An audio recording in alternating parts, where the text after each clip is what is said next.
So last ক্লাসে আমরা হচ্ছে লাস্ট সফটওয়্যার ক্লাসে এক্সপেরিমেন্ট 1 2 3 দেখেছিলাম, তাই না? তারপর হচ্ছে আমাদের এক্সপেরিমেন্ট 4 ছিল হচ্ছে সফটওয়্যার ক্লাস 1, আর এক্সপেরিমেন্ট 5 হচ্ছে আপনার study of operational amplifier as active filter. Active filter সার্কিটের কথা মনে আছে? আমরা অ্যাক্টিভ ফিল্টার সার্কিট পড়েছিলাম, low pass, high pass filter. Ji ma'am. আমরা হচ্ছে বেসিকলি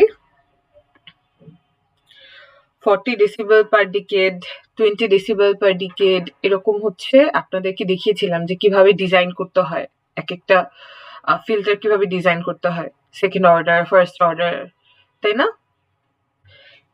কত অর্ডারের ফিল্টার সেটা আমরা কিসের উপরে দেখে চিনতাম, মনে আছে? ক্যাপাসিটর। Very good. সো এখানে মূলত আমরা কততম অর্ডারের ফিল্টার দেখেছিলাম বলেন তো? সেকেন্ড অর্ডারের ফিল্টার দেখেছিলাম না? সেকেন্ড অর্ডারের low pass filter, high pass filter দেখেছিলাম। এই যে ফিল্টার সার্কিট গুলো ছিল, সেই ফিল্টার সার্কিটের আমরা কি বের করেছিলাম? কাট অফ ফ্রিকোয়েন্সি বের করেছিলাম, তাই না? কাট অফ ফ্রিকোয়েন্সি বের করেছিলাম না? ফার্স্টে কি করেছিলাম? ফ্রিকোয়েন্সি প্লট করেছিলাম, ফ্রিকোয়েন্সি অ্যানালাইসিস করেছিলাম। ডিফারেন্ট ফ্রিকোয়েন্সিতে ইনপুট আর আউটপুটের যে ভ্যালু, সেটা গেইন ভ্যালু আর কি, সেই গেইন ভ্যালু ড্র করে তারপরে কি করেছিলাম? আপনার এখানে কি করেছিলাম বলেন তো? প্রতিটা ফ্রিকোয়েন্সির ভ্যালু রেসপেক্টে আমরা দেখেছিলাম যে গেইন কোথায়, -3 ডেসিবেল গেইন কোথায় আসে, তাই না? মনে আছে? Yes ma'am. -3 ডেসিবেল গেইন কোথায় আসে সেটা দেখেছিলাম। দেখার পরে তারপর হচ্ছে আপনার ওই -3 ডেসিবেল গেইন যেখানে আমরা পাবো, সেই গেইনের করসপন্ডিং যে ফ্রিকোয়েন্সিটা, সেই ফ্রিকোয়েন্সিটা আমরা ধরেছিলাম কি হবে? কাট অফ ফ্রিকোয়েন্সি, তাই না? আপনাদের থিওরিতে মনে হয় 1 কিলো হার্টজের কাছাকাছি জায়গায় এসেছিল কাট অফ ফ্রিকোয়েন্সিটা, তাই না? মনে আছে? Yes ma'am. তারপর হাই পাস ফিল্টারও পড়েছিলাম। হাই পাস ফিল্টারের ক্ষেত্রেও সেম জিনিসই ছিল। আমরা আবার হাই পাস ফিল্টারের সার্কিটটা যেটা, সেটা কনস্ট্রাক্ট করে তারপর হচ্ছে আপনার ইনপুট আউটপুটের যে গ্রাফ, সেই গ্রাফ মানে ইনপুট গেইনের গ্রাফ আর কি, তারপরে আপনার আউটপুট ভার্সেস গেইনের গ্রাফ দেখে সেখান থেকে হচ্ছে আপনার কি বের করেছিলাম? আমরা কাট অফ ফ্রিকোয়েন্সিটা বের করেছিলাম। সো এখনো সেম আগের মতো আজকেও আমরা সেম কাজই করব। সো আমি আপনাদেরকে একটা সার্কিট দেখাবো, ধরেন আপনার লো পাস ফিল্টারের সার্কিটটা দেখাবো, আপনারা হাই পাস ফিল্টারের সার্কিটটা নিজেরা করবেন, ঠিক আছে? সো আমাকে একটা জিনিস বলেন তো, যে এইখানে আপনার এই যে অপ অ্যাম্পটা আছে বা এই সার্কিটে যেটা আছে, এইখানে আমরা যদি প্লট করতে চাই, বাকি সব জিনিস তো আমরা বুঝেছি যে ক্যাপাসিটর লাগবে, রেজিস্টার লাগবে, অপ অ্যাম্প লাগবে, এই জিনিসগুলো লাগবে। বাট এইটা কি লাগবে? ভি সাইন দিব না ভি এসি দিব বলেন তো দেখি, আপনাদের যদি আগের কথা মনে করে থাকে। ভিএসি দিব। ভি এসি দিব কেন বলেন তো? এখানে ভি এসি দিব কারণ ম্যাম আমরা ফ্রিকোয়েন্সি মানে অ্যাক্রসে প্লট করতে চাচ্ছি আর চেঞ্জটা দেখতে চাচ্ছি। Very good. আমরা বেসিকলি মনে আছে আমরা সুইপিং করতাম, এসি সুইপ করতাম, আমরা এখানে বিভিন্ন জিনিস সুইপ করতে পারতাম, ফ্রিকোয়েন্সি বিভিন্ন ধরনের সুইপিং করতে পারতাম, তাই না? ভোল্টেজ। এখানে আমরা হচ্ছে ফ্রিকোয়েন্সি রেসপেক্টে অ্যানালাইসিস করছি যেহেতু, তাহলে আমরা কি করব? এসি সুইপের কাজটা করব, মানে যে অ্যানালাইসিস গিয়ে তারপর হচ্ছে যে এসি সুইপের কাজ করব, রাইট? মনে আছে? এখানে ফ্রিকোয়েন্সি ভ্যালুগুলা দিব, ফ্রিকোয়েন্সি সুইপিং গুলা করব। আচ্ছা, তো এখন আমাদের প্রথমত এখানে কি কি লাগবে? একটা অপ অ্যাম্প লাগবে, তারপর হচ্ছে ক্যাপাসিটর, আর হচ্ছে রেজিস্টার। সো এই বেসিসে আমি আগে সার্কিটটা তৈরি করা স্টার্ট করে দিই, তারপর হচ্ছে আমরা মোটামুটি জিনিসগুলা দেখি যে কি কি লাগবে। 2টা রেজিস্টার, 2টা ক্যাপাসিটর, 3টা, 4টা।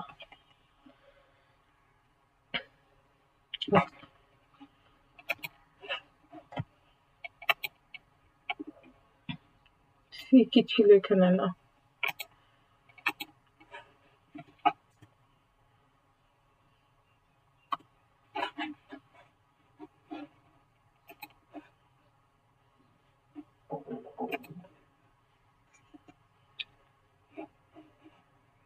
আর কি এক্সট্রা সবকিছু মনে হয় এখানেই আছে। আর বিএসসি মনে হয় আছে, হ্যাঁ।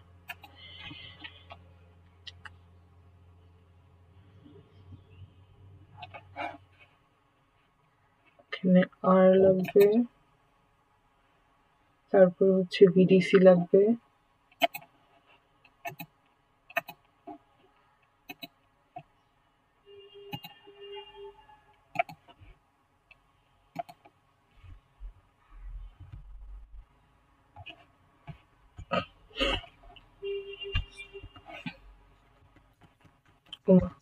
স্কেপ দিয়ে যাচ্ছে না কেন?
আপনারা ইসের কি বলে, এইখানে সার্কিটে কি কি ভুল হচ্ছে সেটা আমাকে দেখে জানাবেন, ওকে?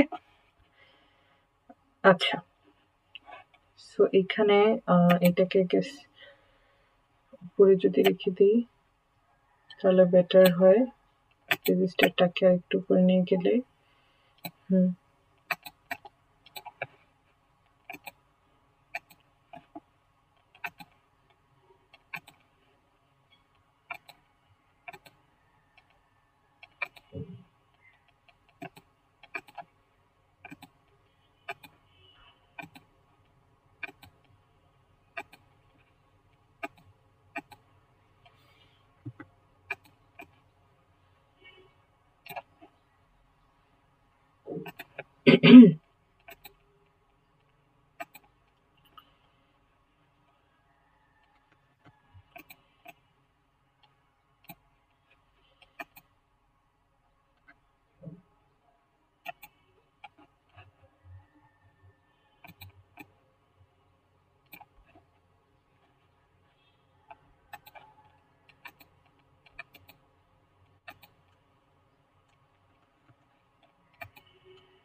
আই গেস ঠিক আছে তাই না?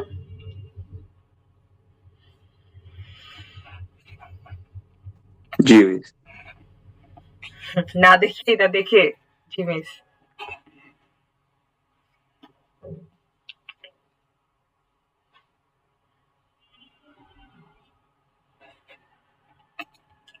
আই গেস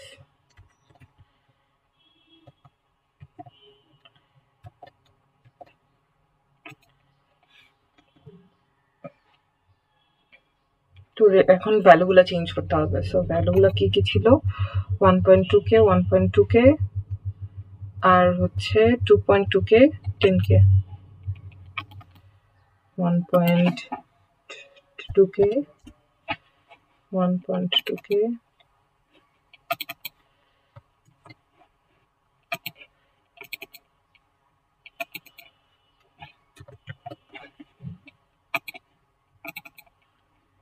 2.2k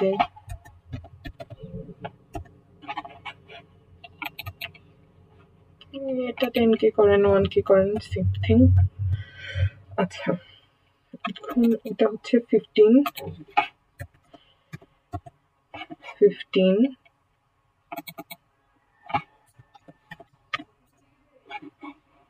তারপর সি এর ভ্যালু কি কি ছিল? 0.22 0.1 0.22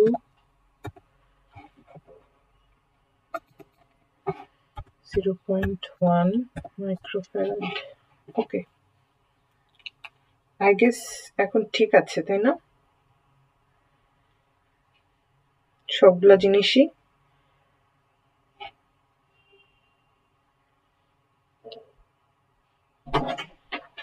ফিফটিন এখন জাস্ট হচ্ছে এইখানে এটা বসানো বাকি। এটা তেমন কোনো কিছু না, আমরা জাস্ট হচ্ছে বেসিকলি ম্যাগনিটিউডটা এসির যে ম্যাগনিটিউডটা সেই ম্যাগনিটিউডটা চেঞ্জ করব। এখানে বাকি সব জিনিস তো আমার এসি ফেজও চেঞ্জ করার দরকার নেই, মডেলও চেঞ্জ করার দরকার নেই, আর কিছুই চেঞ্জ করার দরকার নেই। জাস্ট হচ্ছে ম্যাগনিটিউডটা যেটা সেটা এসের জায়গায় সাপোজ 1 ভোল্ট আমরা ধরলাম। ওকে সো 1 ভোল্টের ম্যাগনিটিউড ধরে তারপর হচ্ছে সিগন্যালটা জেনারেট করব। এই গেল মোটামুটি আমাদের সিগন্যাল জেনারেশন। এখন আমরা বেসিকলি কিসের গ্রাফ দেখতে চাচ্ছি আমাকে একটু বলেন তো। এখানে কিসের গ্রাফ দেখতে চাচ্ছি আমরা? Frequency versus what? Ma'am gain. Frequency versus gain. So gain যদি আমি চাই আমার কি কি দেখা লাগবে? ইনপুট আর output voltage, right? Yes ma'am. So আমি এখানে ইনপুটে একটা মার্কার দিব, আউটপুটে একটা মার্কার দিব, রাইট? যে এই বরাবর একটা মার্কার দিয়ে দিব। ওকে এখন অ্যানালাইসিসে যাই। অ্যানালাইসিসে যদি যাই, অ্যানালাইসিসে আমাদের কি করতে হবে? আমাদের হচ্ছে যেহেতু আমরা ফ্রিকোয়েন্সির গ্রাফ দেখতে চাচ্ছি, সো ফ্রিকোয়েন্সির জন্য তো আলাদা এখানে কোনো আপনার পয়েন্ট নাই যে না আমি এখানে প্যারামেট্রিক যেটা ছিল সেই প্যারামেট্রিক ছিল, বাট এটা ডাবল লুপের জন্য আমরা ইউজ করতাম, রাইট? বাট এখানে ফ্রিকোয়েন্সির জন্য কোনো কিছু ছিল না। তো ফ্রিকোয়েন্সির জন্য যদি আমাদের কাজ করতে হয় তাহলে আমাদের কি করতে হবে? এসি সুইপ ঠিক করতে হবে, রাইট? আমরা ফ্রিকোয়েন্সি অ্যানালাইসিস যদি করতে চাই, সো ফ্রিকোয়েন্সি অ্যানালাইসিস করতে গেলে আমাদের এসি সুইপ নিয়ে কাজ করতে হবে। এখন এসি সুইপে ভ্যালুগুলা কি কি দিব এটা হচ্ছে কথা। হ্যাঁ সো আমাদের ধরেন আমরা হচ্ছে নর্মালি 10 হার্টজ থেকে 10 কিলো হার্টজ পর্যন্ত দেখতে চাচ্ছি। আমাদের এখানে 10 কিলো হার্টজ লিমিট ছিল না, কত ছিল? 10 কিলো হার্টজ ছিল। সো আমরা 10 কিলো হার্টজ পর্যন্তই দেখতে চাচ্ছি। হ্যাঁ 10 কিলো হার্টজ। ওকে তারপর আমাদের এখানে ধরেন আপনার কত স্টেপ বাই স্টেপ ধরেন প্রতিটা সিমুলেশন পিরিয়ডে কতবার হচ্ছে ভ্যালু নিয়ে সিমুলেট করবে, সেই টোটাল ইসের কথা যদি আমরা বলি, টোটাল পয়েন্টের কথা যদি বলি, পয়েন্ট কত দেওয়া উচিত? আচ্ছা এখানে ধরেন আপনার ফ্রিকোয়েন্সি রেঞ্জটা যেটা ধরেছি সেটা হচ্ছে 10 থেকে 10 কিলো হার্জ, 10 থেকে 10 কিলো হার্জের রেঞ্জ। হ্যাঁ তো আমার 10 থেকে 10 কিলো হার্জের সবগুলোর ভ্যালুকে একদম অ্যাকিউরেটলি আপনার লাগবে। ধরেন এই রেঞ্জের কথা যদি বলি, এই রেঞ্জের ভ্যালুগুলো বলি অথবা এই রেঞ্জের ভ্যালুগুলোও বলি, এই রেঞ্জের ভ্যালুগুলো তো খুবই আননেসেসারি ভ্যালু, এগুলো তো দরকার নেই, এগুলোতে স্টেবল থাকবে, এটাতে হচ্ছে একদম কাট অফ পর্যায়ে থাকবে, আর এই পর্যায়ে হচ্ছে আপনার পারমিটেবল বা আপনার একদম হাইয়েস্ট ভ্যালু যেগুলো, সেই হাইয়েস্ট ভ্যালুটা পাবে 1 কিলো হার্জ, গেইন একদম আপনার কত থাকবে, হাইয়েস্ট থাকবে। আর এখানে আপনার এই কত থাকবে, এই ট্রানজিশন পিরিয়ডটা বেসিক্যালি এই 500 থেকে 1 কিলো হার্জের মধ্যে হবে, এই রেঞ্জের মধ্যে হবে। তো আমি যদি লিনিয়ার দিই, লিনিয়ার দিলে কি হবে, প্রতিটা স্টেপ 1 মানে আপনার ধরেন 100 100 100 100 100 করে এরকম 10 থেকে 10,000 পর্যন্ত দেখাবে, তাই না? বাট নর্মালি এই ধরনের কাজে লিনিয়ার থেকে অক্টেভটা বেশি সুবিধাজনক না? অক্টেভটা কি করে, অক্টেভটা দ্বিগুণ হারে বাড়ে। মানে যেমন হচ্ছে এখন যদি আপনি 10 দেখেন, পরেরটা দেখবেন 20-তে, 20-টা পরে 40-তে, 40-টা পরে কততে, আপনার 80-তে, এভাবে। অথবা 100 যদি দেখেন, 100টা পরে 100 দ্বিগুণ, যেটা এভাবে আমরা বাড়তে থাকি না? মনে আছে অক্টেভ টাইপ যদি আমরা চুজ করি তখন কি হয়, লিনিয়ার কখন চুজ করি, অক্টেভ কখন চুজ করি, মনে আছে? না ম্যাম। আচ্ছা, লিনিয়ার দেখি ধরেন আপনার যেই টাইপের গ্রাফে আমার ধরেন আপনার এসি ভ্যালু যেগুলো আছে, এসি ভ্যালু বলতে সাইনোসয়েডাল ভ্যালু যেগুলো আছে, সাইনোসয়েডাল ভ্যালুতে আমার যেমন ধরেন প্রতিটা ইসের লিনিয়ারলি ভ্যালু দেখা দরকার, গ্রাফের প্রতিটা পর্যায়ে লিনিয়ারলি ভ্যালু দেখা দরকার। সো ওই জায়গায় আপনার লিনিয়ার ভ্যালু দিলে দ্যাট ইজ ওকে।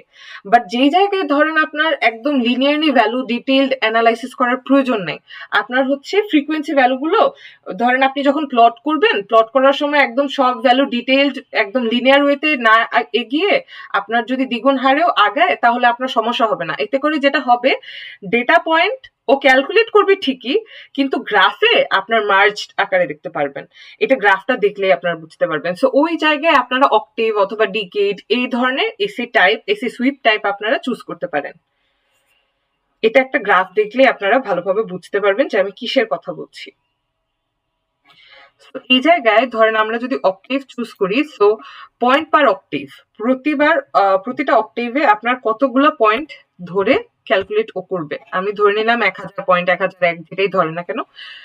তারপর হচ্ছে স্টার্টিং ফ্রিকোয়েন্সি ধরলাম, আর এন্ডিং ফ্রিকোয়েন্সি সাপোজ 10 কিলো ধরলাম, 10 কিলো হার্জ ধরলাম। ওকে, তো মোটামুটি আমার ই করা শেষ, এসি সুইপ করাও শেষ। এখন আমরা কি করব, সিমুলেট করব।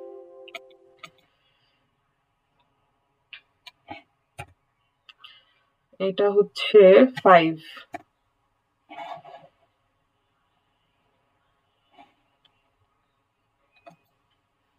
দেখতে পাচ্ছেন এখানে গ্রাফ এসছে? Yes ma'am. হ্যাঁ, আর এখানে একটা ভ্যালু দেখতে পাচ্ছেন আপনার কিভাবে বেড়েছে, 10 হার্জ, 30 হার্জ, 100 হার্জ, 300 হার্জ, তারপর হচ্ছে 100 হার্জ, 300 হার্জ, 10 কিলো হার্জ।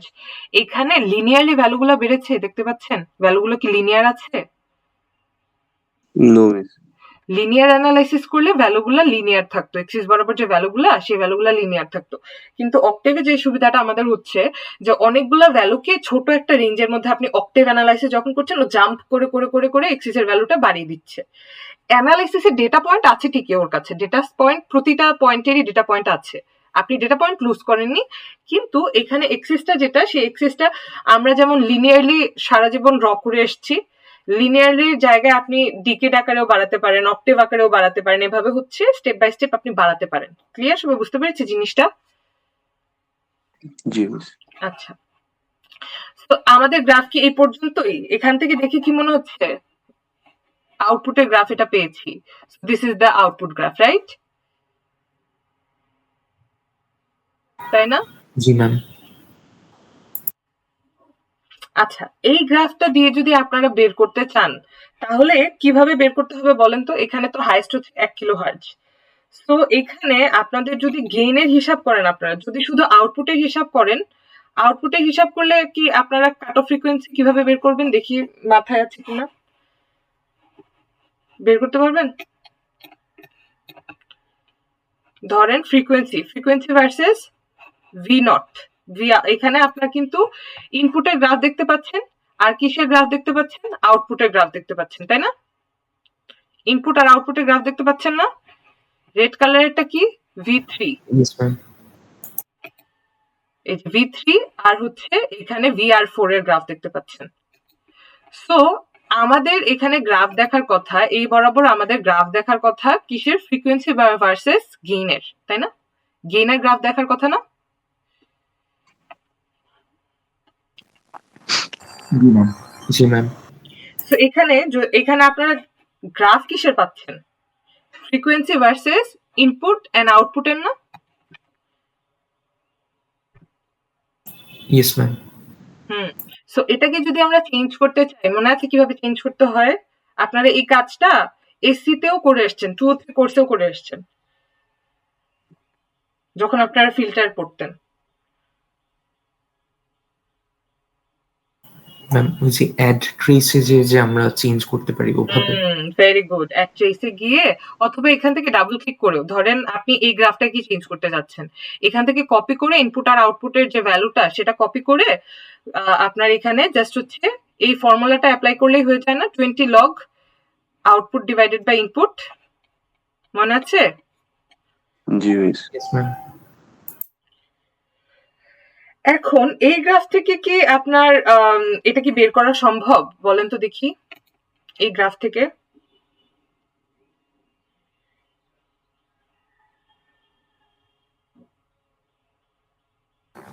কেন সম্ভব না? বলেন কিভাবে।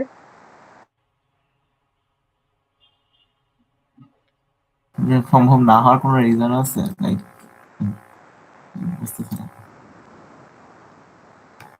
না, না হওয়ার রিজন না। এখানে ধরেন আমরা হিসাবটা যেটা করতাম, আমরা কি জানি যে -3 ডেসিবেল যেখানে নিচে নামবে সেটা হচ্ছে আমাদের কি গ্রাফ, মানে আমাদের কাট অফ ফ্রিকোয়েন্সি। -3 ডেসিবেল পয়েন্টে গিয়ে আমরা কাট অফ ফ্রিকোয়েন্সি বের করতাম, রাইট? এটা হচ্ছে গেইন ভার্সেস ফ্রিকোয়েন্সির জন্য, যখন এই বরাবর গেইন থাকবে আর এই বরাবর ফ্রিকোয়েন্সি থাকবে, রাইট?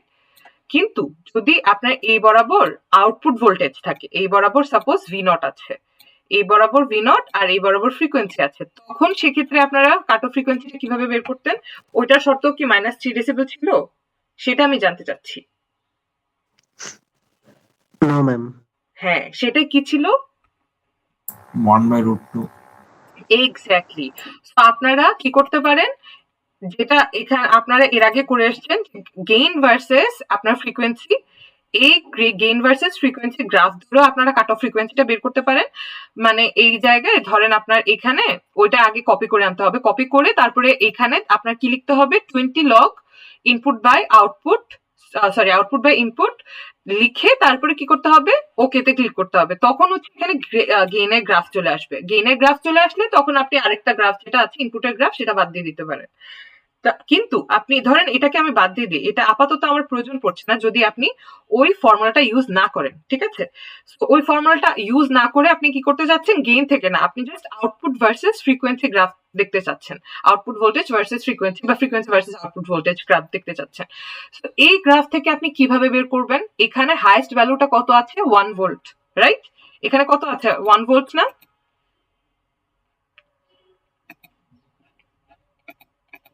এই যে দেখতে পাচ্ছেন 1 ভোল্ট। এইখানে 1 ভোল্টের 1/√2 বা 0.0, এটা কি করবেন? আমাদের কি ছিল ফর্মুলা? আমরা হচ্ছে Vmax কে মাল্টিপ্লাই করতাম 0. কত দিয়ে? 0.707 অথবা 1/√2 দিয়ে মাল্টিপ্লাই করতাম। মাল্টিপ্লাই করার পরে যে ভ্যালুটা পেতাম that was the output value, তাই না? সো এখন এই জায়গায় 1 কে যদি আপনি 0.7 দিয়ে মাল্টিপ্লাই করেন তাহলে কত পাবেন? 0.7ই পাবেন, রাইট? 0.7 পাবেন না নাকি? 0.7 পাবেন না? হ্যাঁ। সো ওই 0.7 কে আপনাদের দেখতে হবে, আচ্ছা 0.7 এর এগেইনস্টে আমার আউটপুটটা কত আসে সেটা দেখতে হবে। ক্লিয়ার? সবাই বুঝতে পেরেছি? সবাই কি বুঝেছি? Yes ma'am. সাপোজ এটা কত, এখানে তাও হচ্ছে 800 মিলিভোল্ট। এই 0.7 যদি ধরি তাহলে কত, 718 বা 700 কাছাকাছি হবে না? 699 707 এটা যদি আমরা ধরি, ধরেন 705, এটাকেও ধরা যায়, অ্যাপ্রক্সিমেটলি ধরে নিলাম, তাই না? অ্যাপ্রক্সিমেটলি বলা যায় না এটাকে, নাকি বলা যায় না? Yes ma'am. এক্স্যাক্ট 700টা আসছে না, এক্স্যাক্ট 700 আপনারা বের করতে পারবেন ভ্যালু ধরে, ওই যে আপনাদের সার্চের যে অপশনটা আছে সেখান থেকে নিয়ে করতে পারবেন। আর যদি আমরা ধরেন আপনার অ্যাপ্রক্সিমেটলি জাস্ট হচ্ছে নর্মালি 7 ঘরে 707 যেহেতু আছে, 7 ঘরে কোনো একটা ভ্যালু নিয়ে করতে চাই, সেক্ষেত্রে আমাদের কি হইতে পারে, আমরা এই ভ্যালুটা ধরে করতে পারি। এখানে এই বরাবর আমাদের ফ্রিকোয়েন্সি কত আসছে, 982 কাছাকাছি। দ্যাট মিনস আমার 982 হার্জ অথবা 1 কিলো হার্জের কাছাকাছি আসছে না? বুঝতে পেরেছি জিনিসটা? ক্লিয়ার সবাই? Yes, ma'am. পারবো বাসায় করতে? তো জি ম্যাম, পারবো। আপনাদের মেইন অবজেক্টিভ যদি থাকে, আপনাদেরকে যদি পরীক্ষায় বলে বা আপনাদের মেইন অবজেক্টিভ যদি থাকে সাপোজ জাস্ট হচ্ছে কাট অফ ফ্রিকোয়েন্সি বের করা, সেক্ষেত্রে কাট অফ ফ্রিকোয়েন্সি বের করার ক্ষেত্রে আপনি ইনপুট আউটপুটের গ্রাফ, এই যে এই গ্রাফ থেকে ধরেন আপনার ফ্রিকোয়েন্সি আর হচ্ছে আউটপুট ভোল্টেজের গ্রাফ, এই গ্রাফ থেকেও কাট অফ ফ্রিকোয়েন্সি বের করতে পারবেন, আবার হচ্ছে গেইন ভার্সেস ফ্রিকোয়েন্সি থেকেও বের করতে পারবেন, দুইটা থেকে বের করা সম্ভব। কিন্তু আপনাদেরকে যদি এক্সপ্লিসিটলি বলে দেওয়া হয় যে you have to plot something, so তখন ওইটার ডেফিনেশন বেসিসে আপনাকে যদি gain versus frequency graph plot করতে বলা হয় তাহলে gain versus frequency graph plot করতে হবে। আর যদি আপনাদেরকে নর্মাল জাস্ট হচ্ছে আউটপুট ভোল্টেজ ভার্সেস ফ্রিকোয়েন্সি বের করতে বলা হয়, আউটপুট ভোল্টেজ ভার্সেস ফ্রিকোয়েন্সি বের করবেন। ক্লিয়ার সবাই? বুঝতে পেরেছি? জি মিস। ঠিক আছে। তো এইভাবে আপনারা কাট অফ ফ্রিকোয়েন্সিটা বের করতে পারবেন না for high pass filter also.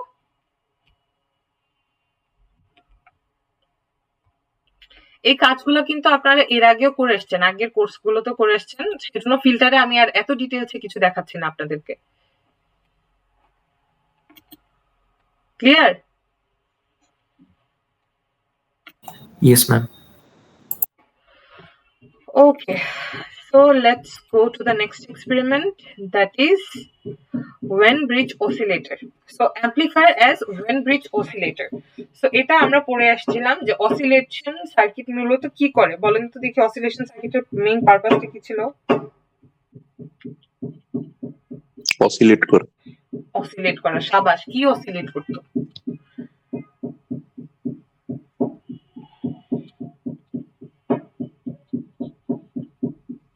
আপনাদের যদি মনে না থাকে আমি আপনাদেরকে একটা হ্যাক শিখিয়ে দিয়েছিলাম যে আমাদের যে এটা যদি মনে না থাকে এটাকে এসি সোর্সের সাথে খেয়াল রাখবেন, যে এসি সোর্স যেগুলো আমরা ইউজ করি ল্যাবে সেগুলো কি এক ধরনের অসিলেটর সার্কিট। সো অসিলেটর সার্কিটের মেইন কাজ কি?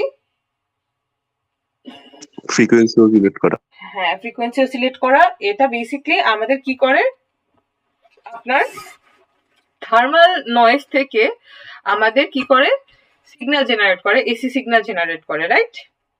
তো আমরা এখানে দেখেছিলাম যে ধরেন আপনার এই যে রেজিস্টার যেগুলো আছে, এই আর আর আর আর এই যে রেজিস্টার ভ্যালুগুলো আছে, সেই রেজিস্টার ভ্যালুগুলো থেকে এগুলোর প্রতিটাই কি ইন্টারনাল থার্মাল নয়েজ থাকে, নিজস্ব কিছু থার্মাল নয়েজ থাকে। সো সেই থার্মাল নয়েজকে কি করে, ও কালেকটিভলি সবগুলোকে একসাথে কালেক্ট করে কালেকটিভলি কি করে, এই অ্যাম্পলিফায়ার কি করে, অ্যাম্পলিফাই করে। আর ওই যে অ্যাম্পলিফিকেশনটা যখন আমরা দেখি তখন দেখি যে আচ্ছা এটা একটা এসি সোর্সের মতো দেখা যাচ্ছে। ঠিক আছে? বুঝতে পেরেছি? সবাই কি মনে আছে এই জিনিসটা? আচ্ছা, সো এখানে আপনার বেসিকলি আমাদের ক্যাপাসিটারটা যেটা, সেই ক্যাপাসিটারটা হচ্ছে ওই এসি ইফেক্টটা, প্রপার এসি ইফেক্টটা আমাদেরকে দিত। তারপর এখানে আমাদের যখন আমরা আউটপুটে দেখতাম যে প্রতিটা সার্কিট কনফিগারেশনের জন্য আমার আলাদা কি থাকতো, একটা ফ্রিকোয়েন্সি বা একটা আমাদের কি থাকতো, ওই ফান্ডামেন্টাল টাইম পিরিয়ড থাকতো বা ফান্ডামেন্টাল ফ্রিকোয়েন্সি প্রতিটা সার্কিটের জন্য, সার্কিট ভ্যালু অথবা হচ্ছে প্রতিটা সার্কিট কনফিগারেশনের জন্য একদমই আলাদা থাকবে। একটা সার্কিটের সাথে সাপোজ আমি এখানে 10 কিলো হার্টজ দিয়েছি, আমি যদি এখানে ইনস্টেড অফ 10 আমি যদি 20 কিলো হার্টজ দিতাম তখন কিন্তু ফান্ডামেন্টাল ফ্রিকোয়েন্সিটা আর সেম থাকতো না, ফান্ডামেন্টাল ফ্রিকোয়েন্সিটা তখন কি হয়ে যেত, চেঞ্জ হয়ে যেত। সো সেম ভাবে আপনার প্রতিটা, ধরেন আপনার যদি এরকম মনে হয় যে না আমার একটা সার্কিটের পার্সপেক্টিভে আমার কাট অফ ফান্ডামেন্টাল ফ্রিকোয়েন্সিটা বের করার প্রয়োজন, সেক্ষেত্রে আপনি সার্কিট ফিক্স রেখে ওইটার কোরেসপন্ডিং ফান্ডামেন্টাল ফ্রিকোয়েন্সিটা বের করবেন। আর আপনার যদি একটা ফ্রিকোয়েন্সি পার্টিকুলার একটা ফ্রিকোয়েন্সি গ্রাফ জেনারেট করতে হয় বা একটা পার্টিকুলার ফ্রিকোয়েন্সি সিগন্যাল আপনার প্রয়োজন, সো ওই পার্টিকুলার ফ্রিকোয়েন্সি কোরেসপন্ডিং এটাকে জেনারেট করার জন্য আপনার আর আর সি এর ভ্যালুটা কেমন হওয়া প্রয়োজন সেটা চিন্তা ভাবনা করে তারপরে আপনি আর আর সিটাকে বের করবেন। ক্লিয়ার সবাই? বুঝতে পেরেছি? ডিজাইন প্রবলেমে যেটা হয় আর কি, ডিজাইন প্রবলেমে ইউজুয়ালি ফ্রিকোয়েন্সি ভ্যালুটা দেওয়া থাকে, সেটার কোরেসপন্ডিং আর আর সিটা বের করে সার্কিটটা আপনাকে ডিজাইন করতে হয়। ক্লিয়ার? ম্যাম হ্যাঁ ডিজাইন প্রবলেমে আপনি বললেন ফ্রিকোয়েন্সি দেওয়া থাকবে RRC এর ভ্যালু বের করা লাগবে। ম্যাম আমরা থিওরিটিক্যালি যেটা শিখেছিলাম যে ওয়েনবিজের ক্ষেত্রে R2/R1 = 2 হয়, ঠিক ওরকম ভাবেই ডিজাইন প্রবলেমটা। হ্যাঁ হ্যাঁ ঠিক ওরকম সব।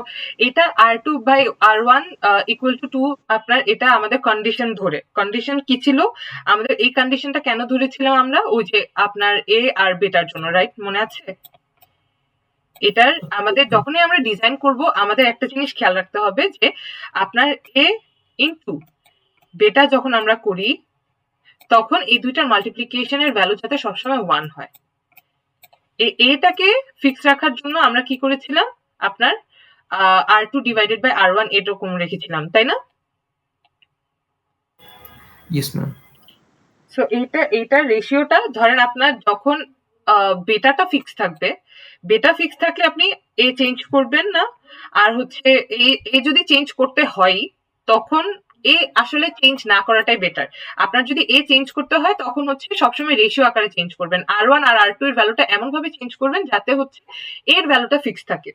তারপর হচ্ছে বেটার ভ্যালুটা যদি আপনার ধরেন আপনি সবসময়, ইউজুয়ালি আমরা বেটার ভ্যালুটাকে ফিক্স ধরে তারপর হচ্ছে কাজটা করার চেষ্টা করবো যখন ডিজাইন করব। ডিজাইন করার সময় বেটার ভ্যালুটা যদি ফিক্স থাকে এর ভ্যালুটাও ফিক্স থাকবে। যদি বলে দেওয়া হয়, কোয়েশ্চেনে বলে দেওয়া হয় যে বেটা ইকুয়াল টু এত, তখন হচ্ছে সেটার কোরেসপন্ডিং আপনার এটাকেও চেঞ্জ করতে হবে। এ কে চেঞ্জ করলে তখন আপনার R2/R1 অটোমেটিক্যালি চেঞ্জ হয়ে যাবে। চেঞ্জ হয়ে তারপর হচ্ছে আপনার ডিজাইনে এই R2 আর R1 এর পার্টটা চেঞ্জ হবে। আর R2 আর R1 এর পার্টটা যদি চেঞ্জ না হয় তখন হচ্ছে বেসিকলি আমরা প্রেফার করব সি এর পার্টটা চেঞ্জ করাতে। ক্লিয়ার? মানে ধরেন আপনার এটা তো অরিজিনাল, সো আপনার যেটা করতে হবে এখানে R3 ভ্যালুটা হয়তো আপনি চেঞ্জ করতে পারবেন, অথবা C2 এর ভ্যালুটা চেঞ্জ করতে পারবেন, অথবা C1 এর ভ্যালুটাও চেঞ্জ করতে পারবেন। এটা আর কি ডিজাইন প্রবলেমের স্টেটমেন্টের উপরে ডিপেন্ড করে। যদি বেটার কথা কিছু বলে না দেওয়া থাকে, বেটা ফিক্সড, তাহলে এও ফিক্সড। আর যদি বেটার ভ্যালু চেঞ্জ করে বলে দেওয়া হয় যে বেটার ভ্যালুটা এত হবে, তো সেটা কোরেসপন্ডিং তখন এটাকে আপনার চেঞ্জ করতে হবে। বুঝেছি এখন? জি ম্যাম। আচ্ছা, তো এখন আমরা বেসিক্যালি এই সার্কিটটা কনস্ট্রাক্ট করব। সার্কিটটা কনস্ট্রাক্ট করে তারপর কাজটা করার চেষ্টা করব। সো সার্কিটটা কনস্ট্রাক্ট সেম আবার সার্কিট কনস্ট্রাক্ট করব। ধরেন সার্কিট কনস্ট্রাকশনে তো টাইম লাগে, আপনারা এই সার্কিট কনস্ট্রাক্ট করতে পারবেন না বলেন তো? এখানে তো কোনো সোর্সও নাই। সোর্স আছে কি? No ma'am. No. ঠিক আছে, সো আমি যদি আপনাদেরকে সার্কিট বানানো সার্কিট দেখাই আপনারা দেখে বুঝবেন না, নাকি সার্কিট কনস্ট্রাক্ট করে দেখাবো আবার নতুন করে? নো ম্যাম, আমি বুঝবো। আচ্ছা, তো সার্কিট যদি বুঝেন তাহলে হচ্ছে সার্কিট আপনাদেরকে দেখাই।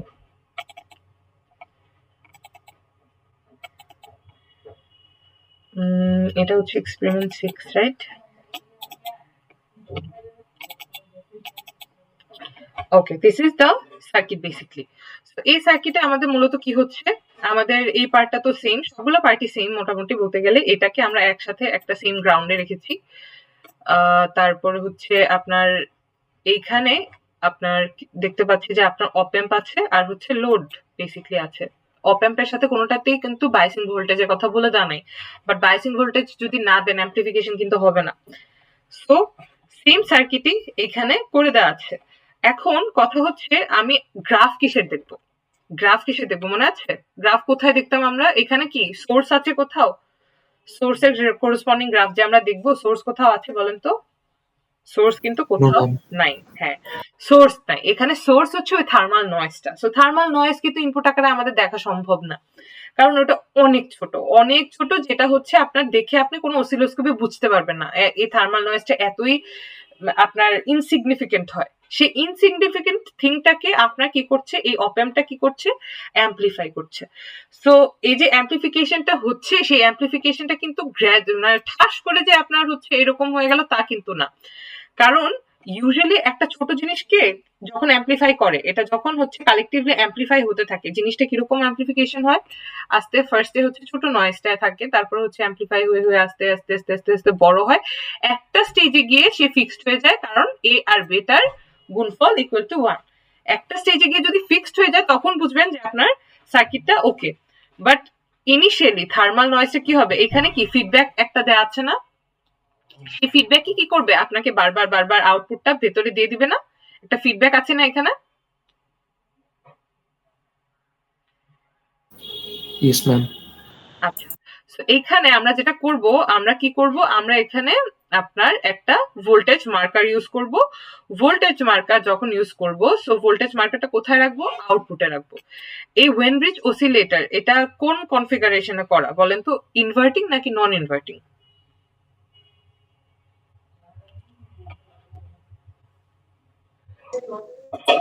সরি, এটা নন ইনভার্টিং। কারণ নন ইনভার্টিং এন্ডে সবসময় খেয়াল করে দেখবেন যে এই R3 আর C2 টা কোথায় কানেক্টেড আছে। R3 আর C2 টা নন ইনভার্টিং এন্ডে কানেক্টেড আছে। হ্যাঁ, সো এটা নন ইনভার্টিং। আর যেহেতু ক্লোজ লুপ, তার মানে হচ্ছে একটা ফিডব্যাক আছে। সো ফিডব্যাক আছে মানেই হচ্ছে কি, আপনার আউটপুটটা, প্রিভিয়াস আউটপুটটা কি করবে? ওইখানে কাজ করবে। তো সেই জন্যই বেসিকলি আপনার ইনসিগনিফিকেন্ট জিনিসটাকে আস্তে আস্তে অ্যাম্পলিফাই করে তারপরে বড় করা হচ্ছে। সো এখানে আমরা একটা ভোল্টেজ মার্কার দেখতে পাচ্ছি যে এইখানে আউটপুট সাইডে, 6 এর আউটপুট সাইডে এখানে আমরা একটা ভোল্টেজ মার্কার দিয়েছি। সেই ভোল্টেজ মার্কারের বেসিসে আমরা কি করতে পারবো? দেখতে পারবো। এখন আমাকে এখানে বলেন তো, এখানে আমরা যে অ্যানালাইসিসটা করব, সেই অ্যানালাইসিসটা কি ট্রানজিয়েন্ট অ্যানালাইসিস হবে, সুইপ অ্যানালাইসিস হবে, প্যারামেট্রিক হবে, নাকি কি হবে? দেখি কত দূর আন্ডারস্ট্যান্ডিং আপনাদের। Ma'am AC sweep. AC sweep? AC sweep কেন লাগবে বলেন তো এখানে? ম্যাম আমরা ফ্রিকোয়েন্সিটা দেখবো না? ফ্রিকোয়েন্সি দেখবো, বাট নর্মালি ফ্রিকোয়েন্সি, আমাদের টার্গেট হচ্ছে ফ্রিকোয়েন্সিটা মেজার করা। ফ্রিকোয়েন্সির কোরসপন্ডিং কোনো কিছুকে দেখা আমাদের টার্গেট। মানে ধরেন ফ্রিকোয়েন্সিটাকে আমি এক্স এক্সিস বরাবর দেখতে চাচ্ছি, এটা কি টার্গেট, নাকি হচ্ছে জাস্ট ফ্রিকোয়েন্সিটাকে মেজার করা আমার টার্গেট? ফান্ডামেন্টাল ফ্রিকোয়েন্সিটাকে মেজার করা আমার টার্গেট। মেজার করা। ফ্রিকোয়েন্সিটাকে মেজার করা আমার টার্গেট, যে এটার ফ্রিকোয়েন্সিটা কত। সো আমি যদি ফ্রিকোয়েন্সিটাকে মেজার করতে চাই, শুধু ফান্ডামেন্টাল ফ্রিকোয়েন্সিটাকে বের করতে চাই, সেটার জন্য আমার ট্রানজিয়েন্ট অ্যানালাইসিস করলেই যথেষ্ট। কারণ ট্রানজিয়েন্ট অ্যানালাইসিসে যেটা হয়, ট্রানজিয়েন্ট অ্যানালাইসিসে আউটপুটটা দেখতে পারবেন টাইমের রেসপেক্টে। টাইমের রেসপেক্টে আপনার আউটপুট ভোল্টেজটা যদি আপনি দেখতে পান, তাহলে হচ্ছে ওই যে এসি একটা কার্ভ আসবে, সেই এসি কার্ভটার আপনি একটা ফান্ডামেন্টাল ফ্রিকোয়েন্সি বের করতে পারবেন, তাই না? ফান্ডামেন্টাল ফ্রিকোয়েন্সি আপনার বের করা সম্ভব। তো এখানে আমরা যেটা করব, আমরা বেসিকলি আপনার ট্রানজিয়েন্ট অ্যানালাইসিসই করে দেখব। কারণ ফ্রিকোয়েন্সি অ্যানালাইসিস যদি করি, ফ্রিকোয়েন্সি বরাবর, ফ্রিকোয়েন্সি এক বরাবর থাকবে, আর এক বরাবর হচ্ছে আপনার থাকবে, কি বলে, আপনার আউটপুট ভোল্টেজ থাকবে। সো ফ্রিকোয়েন্সি যদি নিচে থাকে, ফ্রিকোয়েন্সি, এখানে ফ্রিকোয়েন্সি রেসপেক্টে আউটপুটের চেঞ্জ কি হচ্ছে এটা দেখে বোঝা যাবে না, মানে আপনার ফান্ডামেন্টাল ফ্রিকোয়েন্সিটা ওইখান থেকে বের করা সম্ভব হবে না। সো ফান্ডামেন্টাল ফ্রিকোয়েন্সি যদি আপনার দেখে বের করা সম্ভব, মানে বা বের করার প্রয়োজন পড়ে, সেক্ষেত্রে আপনার কি করতে হবে? ট্রানজিয়েন্ট অ্যানালাইসিস করতে হবে। ক্লিয়ার? সবাই বুঝতে পেরেছি? সেখানে ট্রানজিয়েন্টে ক্লিক করব। ট্রানজিয়েন্টে ক্লিক করার পরে ট্রানজিয়েন্ট অ্যানালাইসিসে আপনারা কতদূর পর্যন্ত দেখতে চাচ্ছেন, ফাইনাল টাইমটা কতখানি দেখতে চাচ্ছেন। সো এখানে এটা totally up to you guys, যে আপনি কতখানি দেখতে চাচ্ছেন। সো আপনারা থিওরিটিক্যালি অ্যাজিউম করবেন যে থিওরিটিক্যালি এটা কতখানি হচ্ছে আপনার হইতে পারে, ফান্ডামেন্টাল টাইম পিরিয়ড হইতে পারে, সেটার পার্সপেক্টিভেও হচ্ছে ফাইনাল টাইমটা দিতে পারেন, অথবা ট্রায়াল এন্ড এররের মাধ্যমে দিতে পারেন। কারণ দিস ইজ টোটালি, যদি আপনি থিওরিটিক্যালি প্রিভিয়াসলি অ্যানালাইসিস না করেন, দিস ইজ টোটালি আননোন যে আপনার জন্য এটা কি হবে, তাই না? এখানে ফান্ডামেন্টাল ফ্রিকোয়েন্সিটা কত আসবে। সো ফাইনাল টাইমটা ইউজুয়ালি আমরা সাইকেল, কয়টা সাইকেল দেখতে চাচ্ছি সেটা ক্যালকুলেশন করে আমরা ফাইনাল টাইমটা দিই যখন আমরা হচ্ছে ট্রানজিয়েন্ট অ্যানালাইসিস করি। কিন্তু এখানে তো আমরা জানি না যে আপনার হচ্ছে ফান্ডামেন্টাল টাইম পিরিয়ডটা কিরকম আসতে পারে। তো টাইম পিরিয়ড যদি জানা না থাকে, ফাইনাল টাইমটা আমি কিভাবে দিব? ফাইনাল টাইমটা সেক্ষেত্রে একটু বড় একটা ভ্যালু দিবেন। সো অবভিয়াসলি যেহেতু আমরা থার্মাল নয়েজকে অ্যাম্পলিফাই করছি, সো নয়েজ অ্যাম্পলিফিকেশনের জন্য 100 মিলিসেকেন্ডের বেশি আপনার একটা টাইম পিরিয়ড হবে না, একটা টাইম পিরিয়ড এর থেকে অনেক ছোট হবে। সো ইউজুয়ালি আমরা হচ্ছে 10 কিলো হার্জ রেজিস্টারের জন্য আমরা এত বেশি থার্মাল নয়েজ পাবো না। এখানে যদি অনেক 1 গিগা হার্জ, মেগা হার্জ এরকম যদি আপনার রেজিস্টার ভ্যালু থাকতো, সেক্ষেত্রে আপনার থার্মাল নয়েজটা বেশি জেনারেট হতো। থার্মাল নয়েজ যদি বেশি জেনারেট হয়, যত বেশি লোড ভ্যালু, থার্মাল নয়েজ তত বেশি, থার্মাল নয়েজ যত বেশি, আপনার ফ্রিকোয়েন্সি তত বেশি, সরি হ্যাঁ, ফ্রিকোয়েন্সি তত বেশি আসবে, বা সিগন্যাল তত বেশি স্ট্রং হবে। ক্লিয়ার? সবাই বুঝতে পেরেছি? জি ম্যাম। সো তখন আপনারা হচ্ছে সেই অনুযায়ী কি করতে পারবেন, আপনার ফাইনাল টাইমটা বেসিকলি উপর নিচ করতে পারবেন রেজিস্টার ভ্যালুর সাথে কম্পেয়ার করে। আপাতত আমরা 100 মিলি সেকেন্ড দিয়ে দেখি যে কি আসে। যদি প্রয়োজন পড়ে আমরা আবার চেঞ্জ করব। যদি দেখি যে না আমরা একটা সাইকেলও দেখতে পাচ্ছি না, বাড়াই দিব।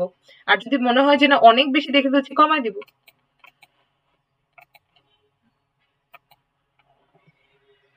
এটা একটু সময় নেয়।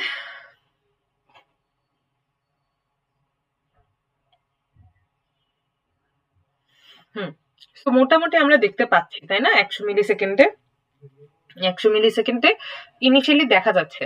একটা জিনিস আপনারা খেয়াল করে দেখছেন, আপনার এখানে প্রথমে ইনিশিয়ালি থার্মাল নয়েজ যেটা ছিল সেটা, এটা দেখে বোঝা যাচ্ছে এটা 0 ভোল্টের কাছাকাছি আউটপুট ভোল্টেজটা, বাট 0 ভোল্ট না এক্স্যাক্টলি, খুবই ছোট ইনসিগনিফিকেন্ট একটা থার্মাল নয়েজ ছিল। যে থার্মাল নয়েজটা বুঝতে পারছেন তো, আমাদের ডে টু ডে লাইফে এগুলো কখনো আমাদেরকে ক্ষতি করে না কিংবা আমাদের হ্যাম্পার করে না, এতই ইনসিগনিফিকেন্ট আপনার থাকে এখানে সিগন্যাল জেনারেট হয়। এই যে আপনার এটা দেখতে পাচ্ছেন এখানে 0 ভোল্ট, এইটাকে আপনারা যদি মানে আমাদের জেনজি বা জেনজির ভাষায় যদি বলেন, আমরা বলি না অরা আছে, প্রতিটা মানুষের অরা আছে, অরা ফার্মিং করা হ্যান ত্যান এই সমস্ত অনেক টার্ম আপনারা ইউজ করি না। সো এটা কাইন্ড অফ অরার মতোই, বুঝতে পেরেছেন? এই থার্মাল নয়েজটা যেটা, এই জিনিসটা কাইন্ড অফ অরার মতোই। সো এই রেজিস্টারের অরাকে আপনারা এখন কি করছেন, এই যে অরা ফার্মিং, রেজিস্টারের অরা ফার্মিং করতেছেন। কাইন্ড অফ জিনিসটা এরকম, বুঝতে পেরেছেন জিনিসটা কিছুটা? এইখানে দেখেন প্রথমে থার্মাল নয়েজটা খুব ইনসিগনিফিকেন্ট ছিল, যেটা হচ্ছে খালি চোখে দেখে বোঝা সম্ভব না। এটাকে অপএম্পের মাধ্যমে আপনি কি করেছেন, অ্যাম্পলিফাই করেছেন। দেখতে পাচ্ছেন অ্যাম্পলিফিকেশনটা কিন্তু গ্র্যাজুয়ালি হয়েছে। এই গ্র্যাজুয়ালি এটা কেন সম্ভব হয়েছে? ক্লোজ লুপ কনফিগারেশন থাকার কারণে সম্ভব হয়েছে। ক্লোজ লুপ কনফিগারেশন যদি না থাকতো তাহলে তো এটা সম্ভব হতো না। তো এখানে ক্লোজ লুপ কনফিগারেশনের পরে আমরা যেটা দেখতে পাচ্ছি, কাইন্ড অফ একটা স্কোয়ার ওয়েভের মতো গ্রাফ এসছে। কারণ কি, ওই স্কোয়ার ওয়েভের কন্ডিশনটা আমরা দিয়ে দিয়েছিলাম, R2 has to be greater than 2R4। এই যে R2 has to be greater than 2R4। So আমরা যদি আমাদের এখানে দেখি, আমাদের এখানে কি 2R4 এর বেশি না 33 কে। সো সেজন্য আমাদের এই গ্রাফটা কি স্কোয়ার গ্রাফের মতো আসছে। ঠিক আছে, এখন এখান থেকে কি টাইম পিরিয়ড বের করা বা একটা ফ্রিকোয়েন্সি বের করা সম্ভব না? ফ্রিকোয়েন্সি কত হবে এটাকে বের করা সম্ভব না? ফান্ডামেন্টাল টাইম পিরিয়ড দেখে বের করা সম্ভব না, বলেন তো? জি ম্যাম। একটা জিনিস দেখতে পাচ্ছেন যে ইনিশিয়ালি থাকলেও, আপনার ইনিশিয়ালি খুবই কম থাকলেও আপনার পরবর্তীতে এটা কি সুন্দর একটা স্টেবল গ্রাফ দিচ্ছে। আপনার যদি বাড়ানো, ধরেন এটার জায়গায় 150-র জায়গায়, সরি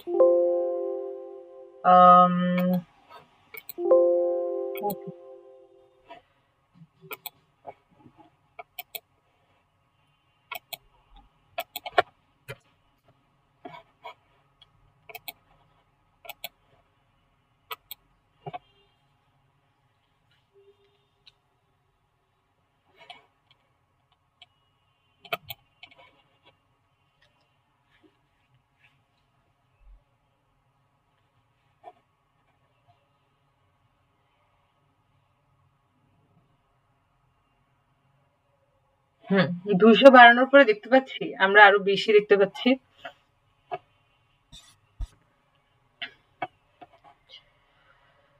তো এখানে আপনার হচ্ছে আপনার আরো বেশি সাইকেল আমরা দেখতে পাচ্ছি। তো এখান থেকে কি বের করা সম্ভব না আপনার? তো আপনার কয়টা ভ্যালু আপনার দরকার সেটার বেসিসে ফার্স্ট ইনিশিয়ালি 100 মিলি সেকেন্ড, 200 ছোট ছোট ভ্যালু দিয়ে দেখবেন যে আপনার যথেষ্ট সাইকেল দেখতে পাচ্ছেন কিনা। যদি দেখে মনে হয় যে না যথেষ্ট সাইকেল দেখতে পাচ্ছি, এটা দেখে অ্যানালাইসিস করা পসিবল, তাহলে তো হইলই। আর যদি অ্যানালাইসিস করা পসিবল না হয়, অনেক বেশি ফ্রিকোয়েন্সি চলে আসে, তখন হচ্ছে আপনারা আরেকটু কমাই দিবেন ফাইনাল টাইমটা। আর যদি মনে হয় যে না একটা সাইকেলই পুরোপুরি দেখতে পাচ্ছি না, তখন বাড়াই দিবেন। বুঝেছি জিনিসটা সবাই? জি মিস।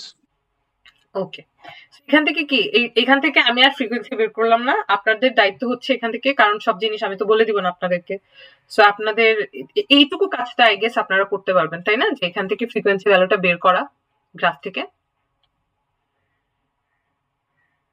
তাই না? পারবো না? আহামরি কোনো কিছুই না, সেম সার্কিটটা কনস্ট্রাক্ট করবেন। সার্কিটটা কনস্ট্রাক্ট করে জাস্ট হচ্ছে এখানে একটা মার্কার বসাবেন, মার্কার বসিয়ে ট্রানজিয়েন্ট অ্যানালাইসিস করবেন, that's it. Clear? G miss. আচ্ছা, ঠিক আছে। এখন আমাদের নেক্সট এক্সপেরিমেন্টে চলে যাই। এই এক্সপেরিমেন্টটা আমরা হার্ডওয়্যারে করার সুযোগ পাইনি, যেহেতু লাস্ট ক্লাসটা হচ্ছে অনলাইনে না, ক্লাস ক্লোজিং যে হাদি শোক দিবস উপলক্ষে মনে হয় আপনাদের বন্ধ করে গিয়েছিল, সেজন্য আপনারা এটা করার সুযোগ পাননি। বাট এটা আমরা অনলাইনে মানে আপনার ইসের মধ্যে সিমুলেশনে দেখবো অবশ্যই। হ্যাঁ, সিমুলেশনে এটার নাম কি, study of operational amplifier as RC shift oscillator. So এটাও কিন্তু এক ধরনের একটা অসিলেটর সার্কিট। এটা যেমন ওয়েন ব্রিজ অসিলেটর যেমন এক ধরনের একটা অসিলেটর সার্কিট, আরেক ধরনের অসিলেটর সার্কিট হচ্ছে RC phase shift oscillator. So এই দুইটার মধ্যে তফাৎটা কি? তফাৎটা, জেনারেল তফাৎ যদি বলি, এখানে আপনারা দেখবেন যে এখানে আমাদের নন ইনভার্টিং এন্ডে হচ্ছে আমাদের মেইনলি হচ্ছে এই আর আর সি এর কম্বিনেশনটা বা আরসি নেটওয়ার্কটা যেটা, সেই আরসি নেটওয়ার্কটা আপনার কিসে কানেক্টেড ছিল? নন ইনভার্টিং এন্ডে কানেক্টেড ছিল। সাপোজ আপনার হচ্ছে আরসি নেটওয়ার্কটাকে আপনি যদি ইনভার্টিং এন্ডে কানেক্ট করেন, সেক্ষেত্রে আপনার কি হবে? সো এই হচ্ছে আপনার, ধরেন আপনার আরসি যে নেটওয়ার্কটা, হ্যাঁ, আরসি নেটওয়ার্কটা আপনার কোথায় আছে? ধরেন আপনার এই আরসি নেটওয়ার্কটার কথাই যদি আপনি চিন্তা করেন, হ্যাঁ, এই আরসি নেটওয়ার্কটা যদি আপনার ইনভার্টিং এন্ডে থাকতো, তখন কি হতো বলেন তো? ইনভার্টিং এন্ডে থাকতো, তখন কি হতো? সিগন্যালটা কি ইনভার্ট হয়ে যেত না? সিগন্যালটা ইনপুট আউটপুট কি হতো? ইনভার্ট হয়ে যেত না টোটালি? Yes ma'am. ঠিক আছে। সো একটা জিনিস একটু বোঝার চেষ্টা করি, হ্যাঁ, তার আমাকে একটা সেকেন্ড একটু সময় দেন, বোঝাচ্ছি।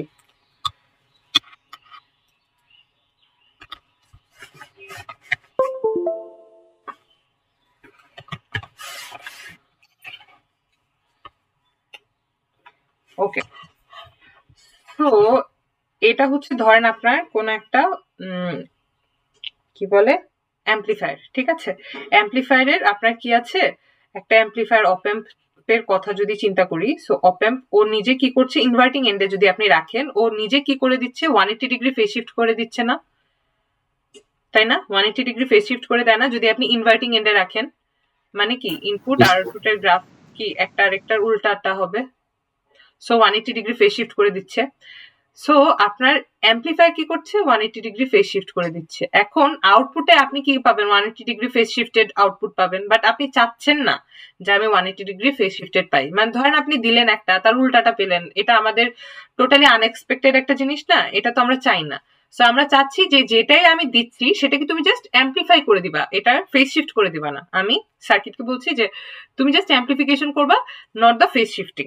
সো আমি যদি ইনভার্টিং এন্ডে রাখি, it is bound to do phase shifting, right? So যদি ফেজ শিফটিং করে, সেক্ষেত্রে আমরা জিনিসটাকে কিভাবে ফিক্স করতে পারি? সো যেটা আমরা করতে পারি, আমরা আরসি নেটওয়ার্কটাকে এমন ভাবে তৈরি করতে পারি, আর আরসি এর নেটওয়ার্কটাকে এমন ভাবে তৈরি করতে পারি যাতে ও নিজেও একটা কি করে দেয়, একটা ফেজ শিফট তৈরি করে দেয়। এখন আমি যদি ধরেন আপনার অ্যাজ ইট ইজ অরিজিনাল সিগন্যালের মতো সিগন্যাল চাই বা 0 ডিগ্রি ফেজ শিফট চাই, তাহলে আমার টোটাল কত ডিগ্রি ফেজ শিফট হইতে হবে বলেন তো? Ma'am 180 degree. 180 ডিগ্রি হলে তো উল্টাটা হয়ে গেল, 360 হইতে হবে না? ম্যাম লাইক আমরা যদি ইনভার্টিং এ অরিজিনাল দিলে আবার সিগন্যালটাই চাই, 180 ডিগ্রি যাব। হ্যাঁ, এই সাইড এই বরাবর হচ্ছে 180 ডিগ্রি দরকার। ধরেন বেটা কি করবে, এ যদি হচ্ছে আপনার 180 ডিগ্রি তৈরি করে দেয়, এই গেইন যদি আপনার 180 ডিগ্রি করে দেয়, তাহলে বেটার ফেজ শিফটিং ভ্যালুটাও হইতে হবে কি 180 ডিগ্রি। টোটাল দুইটা মিলিয়ে 180 প্লাস 180 মিলিয়ে তখন কি হয়ে যাবে, 360 অথবা অরিজিনাল সিগন্যাল চলে আসবে, বা 0 ডিগ্রি, এটাকে আমরা 0 ডিগ্রিও বলি, তাই না? ক্লিয়ার, সবাই বুঝতে পেরেছি? আমার অবজেক্টিভ হচ্ছে যদি আমি ইনভার্টিং এন্ডে, অ্যাম্পলিফায়ারের ইনভার্টিং এন্ডে আমার আরসি নেটওয়ার্ক থাকে আর 180 ডিগ্রি ফেজ শিফট হয়, সেক্ষেত্রে আমি আরসি নেটওয়ার্কে এমন কিছু কনফিগার করব যে আরসি নেটওয়ার্ক নিজে থেকেও যাতে 180 ডিগ্রি ফেজ শিফট করে দেয়। 180 ডিগ্রি ফেজ শিফট করে দিলে কি সুবিধাটা হবে, 180 ডিগ্রি প্লাস 180 ডিগ্রি দুইটা মিলিয়ে আউটপুটে আমি অরিজিনাল সিগন্যালটাকে অ্যাম্পলিফায়ার আকারে দেখতে পাবো। ক্লিয়ার, সবাই বুঝতে পেরেছি জিনিসটা? এটাই হচ্ছে মূলত RC phase shift. Phase shift ও যেহেতু করে দিচ্ছে, আরসি নেটওয়ার্কটা যেহেতু একটা ফেজ শিফট অ্যাড করে দিচ্ছে 180 ডিগ্রি, সেজন্য এটাকে আমরা RC phase shift oscillator circuit বলি। ক্লিয়ার, সবাই বুঝতে পেরেছি জিনিসটা? সো নর্মালি একটা ক্যাপাসিটরের কথা যদি আমরা চিন্তা করি, একটা ক্যাপাসিটর থিওরিটিক্যালি হাইয়েস্ট কত ডিগ্রি ফেজ শিফট অ্যাড করতে পারে বলেন তো দেখি? কত ডিগ্রি লিড করে? 90 degree. 90 degree, very good. But exactly theoretically 90 degree পর্যন্ত লিড করতে পারে, বাট এক্স্যাক্টলি কি রিয়েল লাইফে কখনো 90 ডিগ্রি যেতে পারে? যায় কখনো কোনো ক্যাপাসিটার? এত ক্যাপাসিটেন্স কি মানে আপনার রিয়েল লাইফে জেনারেট করা পসিবল হয় যে একদম এক্স্যাক্টলি অ্যাকিউরেট 90 ডিগ্রি আপনার প্রোভাইড করছে? হয় না কিন্তু। 90 ডিগ্রি আশেপাশে হয়, যত ভালো ক্যাপাসিটি ইউজ করেন না কেন আপনার রিয়েল লাইফে কিছু না কিছু টেকনিক্যাল এররের জন্য হলেও আপনার কিছু না কিছু আপনার অ্যাঙ্গেল ডিফারেন্স তো থাকবেই। মানে ধরেন এক্স্যাক্টলি 90 না হলেও 88, 89, 88 পর্যন্ত যাওয়া সম্ভব, 88, 89, বা এক্স্যাক্টলি 90 আমরা পাই না। ধরেন আমরা থিওরিটিক্যালি পেলামও, বাট রিয়েল লাইফে তো কিছুটা কিছু লস হইতে পারে। রিয়েল লাইফে যদি আমরা ধরেন আমরা পেলাম, আচ্ছা ঠিক আছে ধরে নিলাম আমরা পাচ্ছি, তাহলে আপনার কয়টা ক্যাপাসিটার হয়তো আপনার ইউজ করা লাগতে পারে যদি আমি 180 ডিগ্রি চাই? 90 প্লাস 90, দুইটা না? দুইটা ক্যাপাসিটার ইউজ করা লাগবে না বলেন তো? Yes ma'am. 90 degree plus 90 degree, তাহলে ও 90 ডিগ্রি ফেজ শিফট করবে, তারপর আউটপুটটা এখানে গেলে ও 90 ডিগ্রি ফেজ শিফট করবে, so total 180 degree phase shift হবে। তো ধরেন এখন এটা তো ম্যাক্সিমামের কথা বললাম, বাট রিয়েল লাইফে তো আমরা হচ্ছে একদম বেস্ট সিনারিও নিয়ে কখনো কাজ করি না, আমরা হচ্ছে ওয়ার্স্ট কেস সিনারিও নিয়ে চিন্তা করি, তাই না? সো আমাদের বেসিকলি যেটা করা যেতে পারে ক্যাপাসিটেন্সের ভ্যালুর উপরে ডিপেন্ড করে আমরা 0 থেকে 90 ডিগ্রি পর্যন্ত ডেভিয়েট করতে পারি এই লিডিং এর ব্যাপারটা বা ফেজ ডিফারেন্সটাকে আর কি। সো এখন এই যে 0 থেকে 90 ডিগ্রি যেটা, সো আমরা এমন একটা অ্যাঙ্গেল টার্গেট করি যে অ্যাঙ্গেলে আপনার কি পাওয়া সম্ভব? 60 ডিগ্রি। আচ্ছা ভালো কথা, 90 ডিগ্রি পাওয়া সম্ভব হাইপোথেটিক্যালি কখন বলেন তো? যখন আর এর ভ্যালুটা কত হবে?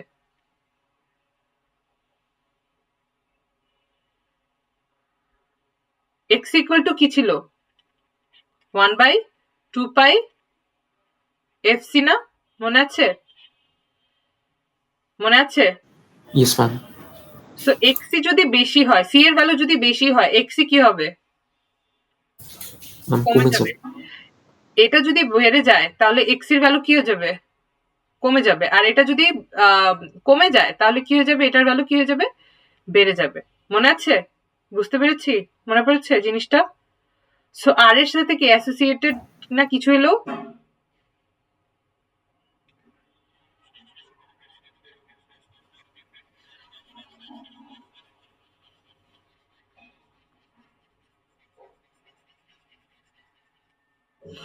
টোটাল আর এর সাথে টোটাল রোড যখন আপনি হিসাব করবেন এখানে, তখন কি জেডএল যেটা যে যখন চিন্তা করবেন তখন এটার সাথে কি অ্যাসোসিয়েট না ক্যাপাসিটেন্সের ভ্যালুটা, মানে কত ডিগ্রি পাবেন?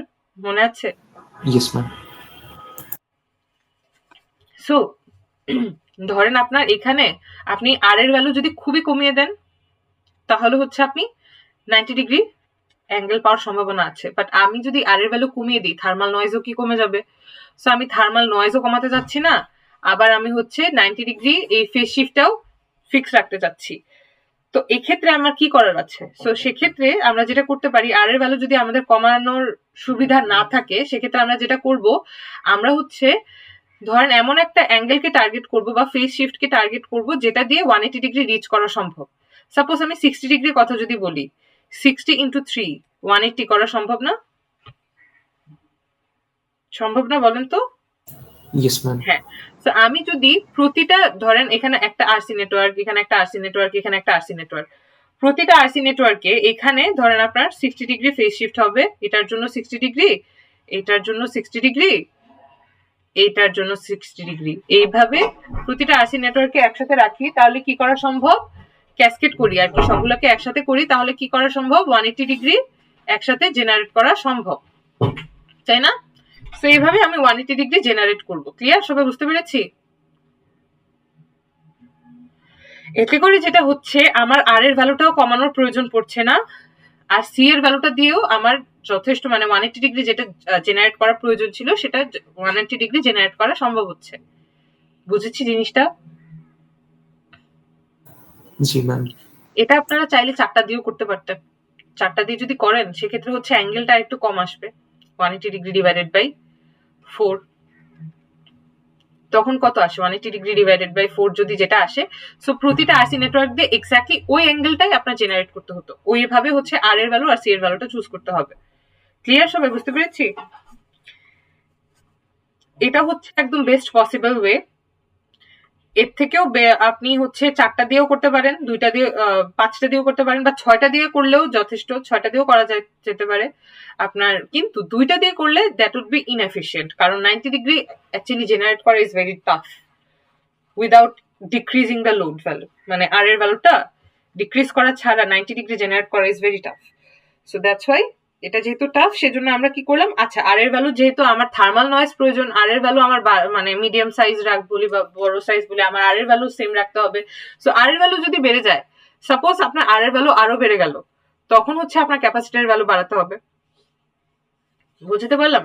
এমন ভাবে জিনিসটা চুজ করতে হবে যাতে, বা এমন ভাবে জিনিসটা কনফিগার করতে হবে যাতে আর আর সি যেটা এটার কম্বিনেশন মিলে যাতে সবসময় সবগুলো একসাথে ক্যাসকেড করে যাতে 180 ডিগ্রি জেনারেট করে, এইভাবেই হচ্ছে জিনিসটা তৈরি করতে হবে। তো এই জিনিসটা আমাদের এই সার্কিটের ক্ষেত্রে যদি আমরা দেখি, এই সার্কিটের ক্ষেত্রে আমরা প্রতিটা আর এর আর সি এর ভ্যালু দেখবেন হচ্ছে সেম 1.5 আর 0.01, 1.5 and 0.01। এটা দিয়ে বোঝা যাচ্ছে যে এখানে প্রতিটা ভ্যালু মানে ধরেন এই যে এই জায়গাটা দিয়ে কি হচ্ছে, এ আর আর সি, এখানে যদি একটা আর আর সি এর ভ্যালু চেঞ্জ হতো, এটা 60 ডিগ্রি ও 60 ডিগ্রি, প্রতিটা 60 ডিগ্রি জেনারেট করছে। সাপোজ এখানে 1.2 এর জায়গায় 2.5 হইতো, 2.5 হলেই কিন্তু 60 ডিগ্রির কম অ্যাঙ্গেল এখানে জেনারেট হতো। সাপোজ এখানে 60 ডিগ্রির জায়গায় 58 ডিগ্রি জেনারেট হলো, তখনই কিন্তু 180 ডিগ্রি আর হচ্ছে না, এটা ধরেন 60 ডিগ্রি হলো। বুঝাতে পারলাম জিনিসটা? সো এখানে আর আর সি এর কম্বিনেশনে বেসিক্যালি আপনার কি হবে, এই অ্যাঙ্গেলটা আপনি ডিটারমাইন করবেন যে আচ্ছা অ্যাঙ্গেল কত ডিগ্রি ফেজ শিফট হবে। সো যত ডিগ্রি হোক না কেন ইন টোটাল মিলিয়ে যাতে 180 ডিগ্রি জেনারেট হয়, সেটা হচ্ছে আপনার টার্গেট। ক্লিয়ার? সো এখানে যদি আপনার সার্কিটটা খেয়াল করে দেখেন, ও নিজে এই যে এই জায়গা থেকে 180 ডিগ্রি জেনারেট করে এদিক দিয়ে পাঠাচ্ছে, পাঠিয়ে তারপরে এইখানে গিয়ে আবার কি হচ্ছে, 180 ডিগ্রি ফেজ শিফটেড সিগন্যালটা আবার এই জায়গায় গিয়ে কি হচ্ছে, ইনভার্ট হয়ে নিজে আবার এই জায়গায় 180 ডিগ্রি ইনভার্ট করে দিচ্ছে। সো 180 ডিগ্রি প্লাস 180 ডিগ্রি আউটপুটে কত পাচ্ছেন, 360 ডিগ্রি। ক্লিয়ার? বুঝেছি জিনিসটা?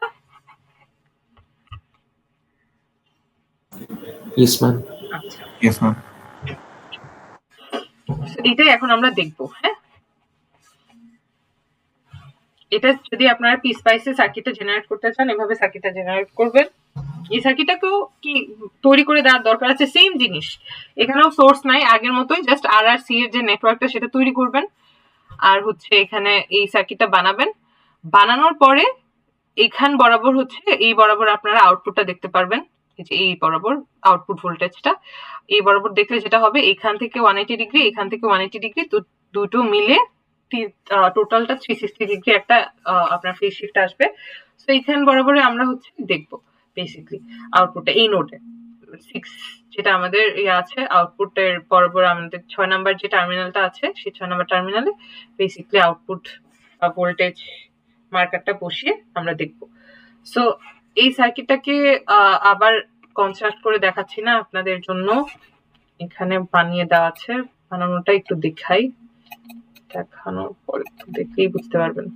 আচ্ছা, this is the circuit basically. এখানে দেখতে পাচ্ছি আমরা আপনার আমাদের এই যে নেটওয়ার্কটা, সেই নেটওয়ার্কে কি আছে, আপনার 3টা ক্যাপাসিটর আছে আর 3টা রেজিস্টার ভ্যালু আছে।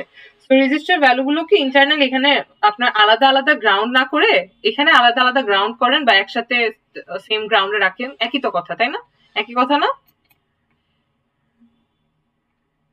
এখন আপনারা বলতে পারেন যে ম্যাম এটা কিভাবে হচ্ছে ইনভার্টিং সাইডে আছে, এই জিনিসটা কি ইনভার্টিং এন্ডে না? আপনারা দেখতে পাচ্ছেন এই হোল আরসি নেটওয়ার্কটা যেটা, সেটা কোন টার্মিনালের সাথে কানেক্টেড? এখানে নন ইনভার্টিং সাইডে কি আছে, গ্রাউন্ডেড করা আছে, আর ইনভার্টিং সাইডে কি আছে, আরসি নেটওয়ার্কটা কানেক্টেড না? বুঝতে পেরেছি জিনিসটা? জি ম্যাম। আচ্ছা, তো সেজন্য বেসিক্যালি যখন আমরা ইনভার্টিং এন্ডে রাখবো, ধরেন আপনার যখন আপনার ইনভার্টিং এন্ডে হচ্ছে আরসি নেটওয়ার্ক থাকবে, তখনই হচ্ছে এই আরসি ফেজ শিফট অসিলেটরের থিওরিটা আপনার কাজে লাগাতে হবে to generate a 360 degree angle signal. আর যদি ইনভার্টিং এন্ডে না থাকে, নন ইনভার্টিং এন্ডে থাকে, তাহলে তো হইলেই, তখন জাস্ট ওয়েন ব্রিজের মতো সিম্পল সার্কিট দিয়ে হয়ে যাচ্ছে, তখন আপনার আর আরসি নেটওয়ার্কটাকে মডিফাই করতে হচ্ছে না। ওয়েন ব্রিজে কখনো আমরা আরসি নেটওয়ার্কটাকে মডিফাই করি না to get the desired angle value, আমরা আরসি নেটওয়ার্কটাকে মডিফাই করি to get the desired frequency value.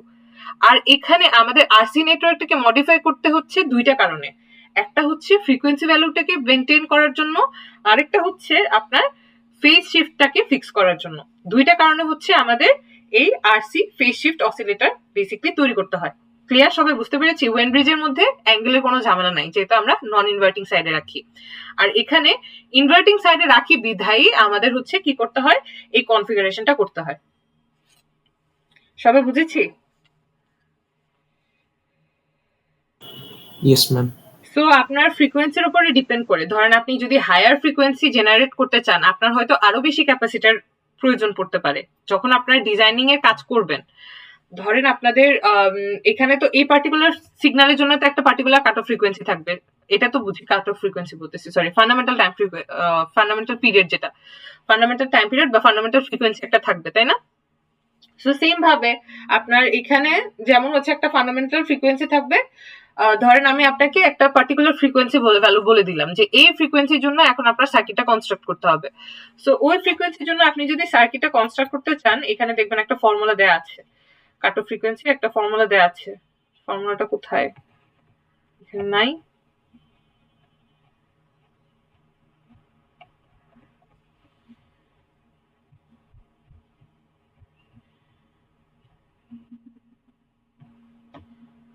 যাই হোক, সমস্যা নাই, না থাকলে নাই।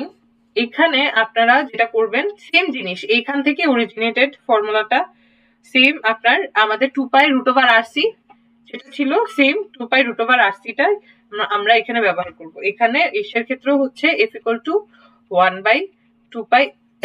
আচ্ছা, এই এক্সপেরিমেন্ট তো না, এটা এক্সপেরিমেন্টের। সো এখানে F এরটা লিখে দিই, সরি, F = 1/2πRC, √2πRC, আর 1 আর 2 যতগুলা থাকে RC আর কি। ক্লিয়ার? সো এখান থেকে F এর ভ্যালু জানা থাকলে আপনার কি এটা বের করা যাবে না, RRC এর কম্বিনেশন কত হতে পারে?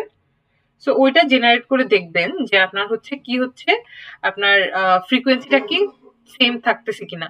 সো ফ্রিকোয়েন্সি যদি জেনারেট করার সময় গিয়ে দেখেন যে আপনার 180 ডিগ্রি হচ্ছে না, তখন কি করতে হবে, 180 ডিগ্রি ধরেন আপনি আর এর ভ্যালুটা, সি এর ভ্যালুটা ফিক্স রাখলেন, সি এর ভ্যালুটা ফিক্স রেখে আপনি আর এর ভ্যালুটা চেঞ্জ করলেন, সি এর ভ্যালুটা ফিক্স রেখে আর এর ভ্যালুটা চেঞ্জ করলেন। চেঞ্জ করার পরে আপনি হচ্ছে ডিজায়ার্ড ফ্রিকোয়েন্সিটা পেয়ে গেলেন, কিন্তু আপনি 180 ডিগ্রি ফেজ শিফট পাচ্ছেন না। আবার তখন কি করতে হবে, তখন হচ্ছে আপনার সি এর ভ্যালুটাও চেঞ্জ করতে হবে, সাথে সাথে সি এর ভ্যালুটাও চেঞ্জ করতে হবে। দুইটা চেঞ্জ করে, দুইটা টিউনিং করে এমন ভাবে আনতে হবে যাতে 180 degree frequency, sorry, 180 degree phase শিফটটা আসে, আবার ফ্রিকোয়েন্সি ভ্যালুটাও আপনার কি আসে, আপনার হচ্ছে ওই ডিজায়ার্ড ফ্রিকোয়েন্সি ভ্যালু আসে। ক্লিয়ার? সবাই বুঝতে পেরেছি আরসি ফেজ শিফটে কিভাবে কাজ করতে হবে? সবাই কি বুঝেছি জিনিসটা? জি ম্যাম। পারা যাবে না? Yes ma'am. এটা যদি আপনারা থিওরিটিক্যালিও করেন, থিওরিটিক্যালি হচ্ছে আপনার একই হচ্ছে আসবে, কি বলে, সেম টাইপেরই প্রসিডিওর, সেম টাইপের প্রসিডিওরে আপনার হচ্ছে, আচ্ছা এইখানে হচ্ছে আপনাদেরকে একটু চেঞ্জেস আসবে ফ্রিকোয়েন্সি, যে ফর্মুলাটা হঠাৎ করে মনে পড়লো আমার, ফ্রিকোয়েন্সি ফর্মুলাটা এটা ডিরেক্ট ফর্মুলা আসবে না, এখানে ফ্রিকোয়েন্সি ফর্মুলাটাতে একটু চেঞ্জেস আসবে। ফ্রিকোয়েন্সির ফর্মুলাটা 1/2πRC into √6 আসার কথা। হ্যাঁ, থ্যাংক ইউ। 1/2πRC √6 আসার কথা, √RC না, √6। Thank you. এটা আমার এই মুহূর্তে মনে ছিল না, এখন ঠাস করে মনে পড়লো যে √6 হবে। এই √6টা যেটা, সেটা কোত্থেকে আসছে জানেন? এই √6টা মেইনলি ধরেন আপনার এন, ঠিক আছে, এন ধরে নিলাম, নাম্বার অফ ক্যাপাসিটর। সো আমাদের এখানে রুটের নিচে সবসময় মনে রাখবেন যে এই ফর্মুলাটা হবে হচ্ছে 1/2πRC ইন্টু 2n। ক্লিয়ার? সবাই বুঝতে পেরেছি? এইখানে আমাদের নাম্বার অফ ক্যাপাসিটর কত ছিল? 3টা না? বা 3টা। এটাকে আমরা নাম্বার অফ ক্যাপাসিটরও বলতে পারি অথবা নাম্বার অফ স্টেজও বলতে পারি। কিছু কিছু জায়গায় দেখবেন বলা হয় নাম্বার অফ স্টেজ, আর কিছু কিছু জায়গায় বলা হয় নাম্বার অফ ক্যাপাসিটর। স্টেজ আর ক্যাপাসিটর একই, কারণ এই যে এই একটা কম্বিনেশন, একটা আরসি কম্বিনেশন দিয়ে একটা স্টেজ হয় স্টেজ 1, এই একটা কম্বিনেশন দিয়ে একটা স্টেজ হয় স্টেজ 2, এই একটা কম্বিনেশন দিয়ে একটা স্টেজ হয় স্টেজ 3। ঠিক আছে, সো এখানে যে কয়টা স্টেজ আপনার থাকবে সেই কয়টা হচ্ছে আপনার এন এর ভ্যালু, আর এখানে থাকবে হচ্ছে 2 ইন্টু এন। সাপোজ এখানে যদি আপনার 4টা স্টেজ থাকতো বা 4টা ক্যাপাসিটর ইউজ করতে হতো, তখন আপনার এখানে নিচে চলে আসতো কত, √8 4টা ক্যাপাসিটরের ক্ষেত্রে। সো ফর্মুলাটা কিন্তু ইসের সাথে সাথে চেঞ্জ হবে, আপনার কি বলে আপনার নাম্বার অফ স্টেজের ভ্যালুর সাথে সাথে এখানে চেঞ্জ হবে। যদি আপনি 4টাও ইউজ করেন সেক্ষেত্রে হচ্ছে √8, আর যদি 5টা ইউজ করেন √10, এভাবে হচ্ছে চেঞ্জ হবে। ক্লিয়ার? সবাই বুঝতে পেরেছি? √6টা কিন্তু এমনি নর্মালি আসেনি, √6টা দিয়ে বোঝাচ্ছে নাম্বার অফ স্টেজেস। ক্লিয়ার? সবে বুঝেছি জিনিসটা? এটা হচ্ছে 3 স্টেজের জন্য পার্টিকুলারিটা আর কি, আর এটা হচ্ছে generalised formula for anything, number of stage অথবা ক্যাপাসিটর অথবা অর স্টেজ অর। ক্লিয়ার? বুঝেছি? এই ফর্মুলাটা মেইনলি মাথায় রাখবেন আপনারা।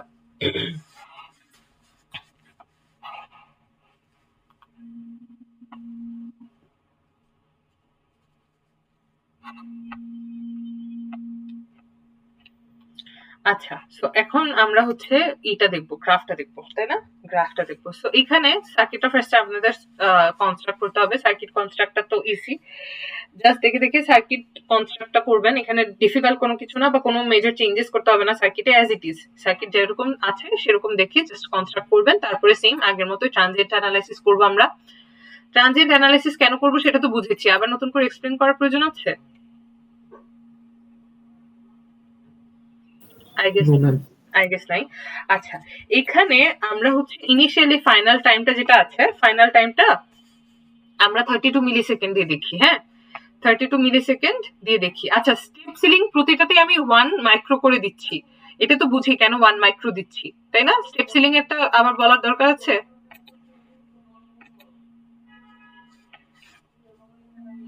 আচ্ছা, এই যে এখানে গ্রাফটা দেখতে পাচ্ছি না, এখানে দেখে কিন্তু বোঝা যাচ্ছে না, আমি 25 একটু বেশি দিই, 25 বেশি দিলে বোঝা যাবে। এখানে কাজ করি 50 দিই।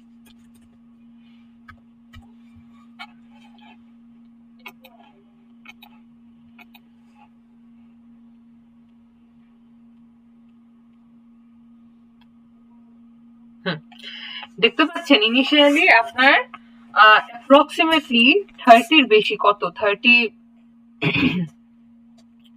বা 32 এর বেশি। এখানে কত, এটা 32 এর কাছাকাছি হবে এরকম। সো 35 এর কাছাকাছি এসে আমরা হচ্ছে একটা স্টেবল অসিলেশন পাওয়া শুরু করেছি। এর আগে পর্যন্ত আপনার কি ছিল, ইনসিগনিফিকেন্ট একটা থার্মাল নয়েজকে ও কি করছে, আস্তে আস্তে আস্তে আস্তে ফিডব্যাকের মাধ্যমে কি করছে, এটাকে আস্তে আস্তে বাড়ানোর চেষ্টা করছে। অ্যাম্পলিফায়ারটা যে অ্যাম্পলিফাই করছে, এই অ্যাম্পলিফিকেশনের ভ্যালুটা আপনারা দেখতে পাচ্ছেন যে এইখানে টাইমের সাথে সাথে সিগন্যালটা অসিলেশনটা যেটা, সেটা কি হচ্ছে, অ্যাম্পলিফিকেশন হচ্ছে অসিলেশনে, তাই না? এই গ্রাফটা দেখে কি বোঝা যাচ্ছে বলেন তো? ইনিশিয়ালি আপনার 10 মিলি সেকেন্ড বা 15 মিলি সেকেন্ড পর্যন্ত ইনসিগনিফিকেন্ট একটা ভ্যালু ছিল, যে ভ্যালুটা খালি চোখে দেখে এমনি বোঝা যাবে না। তারপরে হচ্ছে আপনার আস্তে আস্তে গ্র্যাজুয়ালি টাইমের সাথে সাথে একটা টাইমে গিয়ে এটা কি হয়ে গিয়েছে, স্টেবল হয়ে গিয়েছে। স্টেবল হওয়ার কারণটা কি? স্টেবল হওয়ার কারণটা এই ডিজাইনটা এমন ভাবে করা যাতে এ আর বেটা এই দুইটার মাল্টিপ্লিকেশনের রেজাল্ট যাতে 1 আসে, এইভাবে এই ডিজাইনটা করা। এই ডিজাইনটা যদি এইভাবে করা না হয় তাহলে কখনোই এটা কি হবে না, স্টেবল অসিলেশন হবে না। এটা কি হবে, হয় ইদার ডাইভার্জ করবে অথবা কনভার্জ করবে। বুঝেছি জিনিসটা? এখানে স্টেবল এসছে মানে বুঝতে হবে যে এ আর বেটার যে রেশিওটা, সেই রেশিওটা বা গুণফলটা যেটা, সেই গুণফলটা কি আছে, 1 আছে।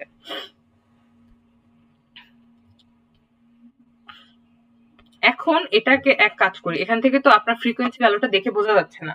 সো ফ্রিকোয়েন্সি ভ্যালু যদি দেখে বুঝতে চাই, আমরা কি করতে পারি, একটা টাইম নিতে পারি। ধরেন আপনার 35 থেকে 38 35 থেকে 38 এইটুকু টাইমের জন্য আমরা সিমুলেশন করে দেখি, যেখানে হচ্ছে অলরেডি স্টেবল হয়ে গিয়েছে অসিলেশনটা। হ্যাঁ, ফাইনাল টাইমটা দিলাম 38, আর হচ্ছে প্রিন্ট ডিলেটা, যেটা ডিলে দিলাম, সাপোজ আমি 35 মিলি সেকেন্ড থেকে স্টার্ট করতে যাচ্ছি গ্রাফটা দেখাটা। হ্যাঁ, ডিলে দিলাম হচ্ছে 35-এ।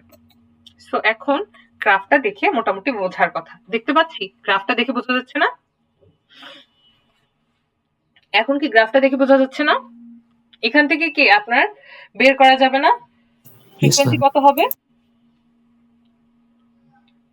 সো আপনার হচ্ছে যে ডিলে দিয়ে দিলাম একটা, আর হচ্ছে আমাদের ফাইনাল টাইমটা ডিলের টাইমটা কাছাকাছি রেখেছি, সেজন্য হচ্ছে দেখে এখান থেকে কিন্তু ফ্রিকোয়েন্সিটা বোঝা যাবে যে ফ্রিকোয়েন্সি কিরকম আসতে পারে।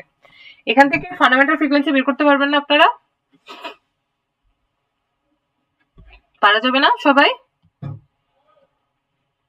ম্যাম টাইম পিরিয়ড বের করে ফান্ডামেন্টাল ফ্রিকোয়েন্সি, তাই তো? হ্যাঁ, টাইম পিরিয়ডটা বের করে ফান্ডামেন্টাল ফ্রিকোয়েন্সিটা বের করবেন 1/f t equal to 1/f বা f equal to 1/t, এভাবে হচ্ছে ফান্ডামেন্টাল ফ্রিকোয়েন্সিটা বেসিক্যালি বের করবেন। ক্লিয়ার? সবাই বুঝেছি? পারবো?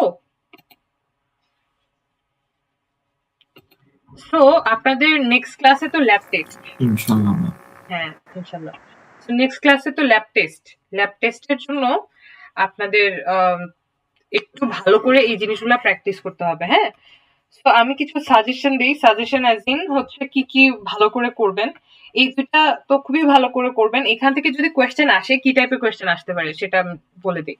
ওয়েন ব্রিজ অসিলেটর কিংবা হচ্ছে আরসি ফেজ শিফট অসিলেটর যদি আসে, আপনাদেরকে হয়তো সার্কিট কনফিগারেশন আমি দিয়ে দিব। সার্কিট কনফিগারেশনটা দিয়ে দিয়ে বলবো যে এখানে আপনার প্রতিটা ভ্যালু ধরেন আপনার এক্স ওয়াই জেড এগুলা দিয়ে রিপ্লেস করা থাকবে। রিপ্লেস করে দিয়ে আমি বলবো যে এখানে আপনার হচ্ছে ডিজাইন করেন, একটা ফ্রিকোয়েন্সি ভ্যালু জেনারেট করতে হবে। সেই ফ্রিকোয়েন্সি ভ্যালুটার জন্য আর আর সি এর ভ্যালুটা কিরকম রাখা দরকার সেটার করেসপন্ডিং আপনার হচ্ছে ফ্রিকোয়েন্সি ভ্যালুটার আর সি কম্বিনেশনটা ডিজাইন করবেন। ঠিক আছে? তারপর ওইটাকে আপনার হচ্ছে এসে হার্ডওয়্যারে ইমপ্লিমেন্ট করে দেখাবেন। এই টাইপের কোয়েশ্চেন হয়তো আপনারা এক্সপেক্ট করতে পারেন। সাপোজ এখানে ধরেন আমি বাকি সব জিনিস সেম রেখে আমি জাস্ট R1 আর R3 এই দুইটা ভ্যালু আর দিয়ে রিপ্লেস করে দিলাম। রিপ্লেস করে দিয়ে বললাম যে আর এর ভ্যালুটা এখন বের করেন। সি এর ভ্যালুটাও বলে দিতে পারি, আর এর ভ্যালুটা বের করেন। আর এর ভ্যালুটা বের করে বলেন যে এটার জন্য এই ফ্রিকোয়েন্সির জন্য আর এর ভ্যালুটা কত হবে, আর ওই আর এর ভ্যালু দিয়ে আপনি এখন গ্রাফটা জেনারেট করে দেখেন যে ফ্রিকোয়েন্সি ভ্যালুর কাছাকাছি আসছে কিনা। ঠিক আছে? এই টাইপের কোয়েশ্চেন আপনারা এক্সপেরিমেন্ট 6-7 এর জন্য এক্সপেক্ট করতে পারেন। That is very important. ঠিক আছে? এক্সপেরিমেন্ট 6 and 7 এখান থেকে যেটা বললাম যে ডিজাইন প্রবলেম হয়তো আসতে পারে। এখানে তো সবগুলার আর এর ভ্যালু সেম, তাই না? এই ফর্মুলাটা একটু মনে রাখবেন সবাই। এই এফ এর ফর্মুলাটা সবাই লিখে রাখেন, 1/2πRC ইন্টু √2n। এনটা যেটা সেটা স্টেপের উপরে ডিপেন্ড করে বা স্টেজের উপরে ডিপেন্ড করে যে কত স্টেজের সার্কিট আপনি আরসি নেটওয়ার্ক আপনি দেখিয়েছেন। এখানে 3টা আছে বিধায় √6 আসছে। সো এখানে আপনাদের হয়তো আর এর ভ্যালুটা যেটা, সেই আর এর ভ্যালুটা আমি বলে দিব যে সি এর ভ্যালু এত আসবে, এটার জন্য ফ্রিকোয়েন্সি ভ্যালু এত, এখন আর এর ভ্যালুটা কত আসতে পারে। সো আর এর ভ্যালুটা তখন আপনার এখান থেকে ক্যালকুলেট করে বের করে তখন আপনার হয়তো সার্কিটটাকে কনস্ট্রাক্ট করে আপনার হচ্ছে ফ্রিকোয়েন্সি ভ্যালুটা কি আসলে আসছে কিনা সেটা দেখাতে হতে পারে। ঠিক আছে? এক্স্যাক্টলি হয়তো আসবে না, এক্স্যাক্টলি তো আসবে না, কাছাকাছি আসলেই যথেষ্ট। কাছাকাছি যদি আসে তাতেই যথেষ্ট। ওকে, সবাই বুঝেছি জিনিসটা? পারবো না?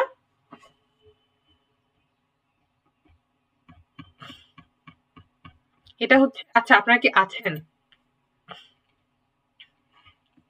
আছি ম্যাম। আচ্ছা, জিনিসগুলো একটু হচ্ছে প্রেশারাইজ লাগতেছে সবকিছু। প্রেশার লাগতেছে। প্রেশার লাগাতে হ্যাঁ। কিছু নাই। আপনাদের এখানে কি আপনাদের সার্কিটটা দিয়ে দেওয়া থাকবে, ফর্মুলাটা জাস্ট মনে রাখতে হবে। ফর্মুলাটা মনে রাখবেন, সার্কিটটা দিয়ে দেওয়া থাকবে, আপনাদের বাকি সব জিনিসই দিয়ে দেওয়া থাকবে। এখন জাস্ট হচ্ছে ফর্মুলাটা ইউজ করে আর আর সি এর ভ্যালুটা, সি এর ভ্যালুটাও ধরেন আমি দিয়ে দিলাম, যদি সি এর ভ্যালুটাও যদি দিয়ে দেই, সি এর ভ্যালুটা দিয়ে দেওয়া থাকলো, এফ এর ভ্যালুটা দিয়ে দেওয়া থাকলো। এখানে যেমন আপনারা এফ এর ভ্যালুটা বের করতেন, আর আর সি এর ভ্যালুটা জানা থাকতো, তো ওই জায়গায় জাস্ট আর এর ভ্যালুটা বের করে আপনাদের সার্কিটটা কনস্ট্রাক্ট করতে হবে। এটা তো ল্যাবে যেভাবে কাজটা করেছেন সেম কাজই, তাই না? সেম কাজ না?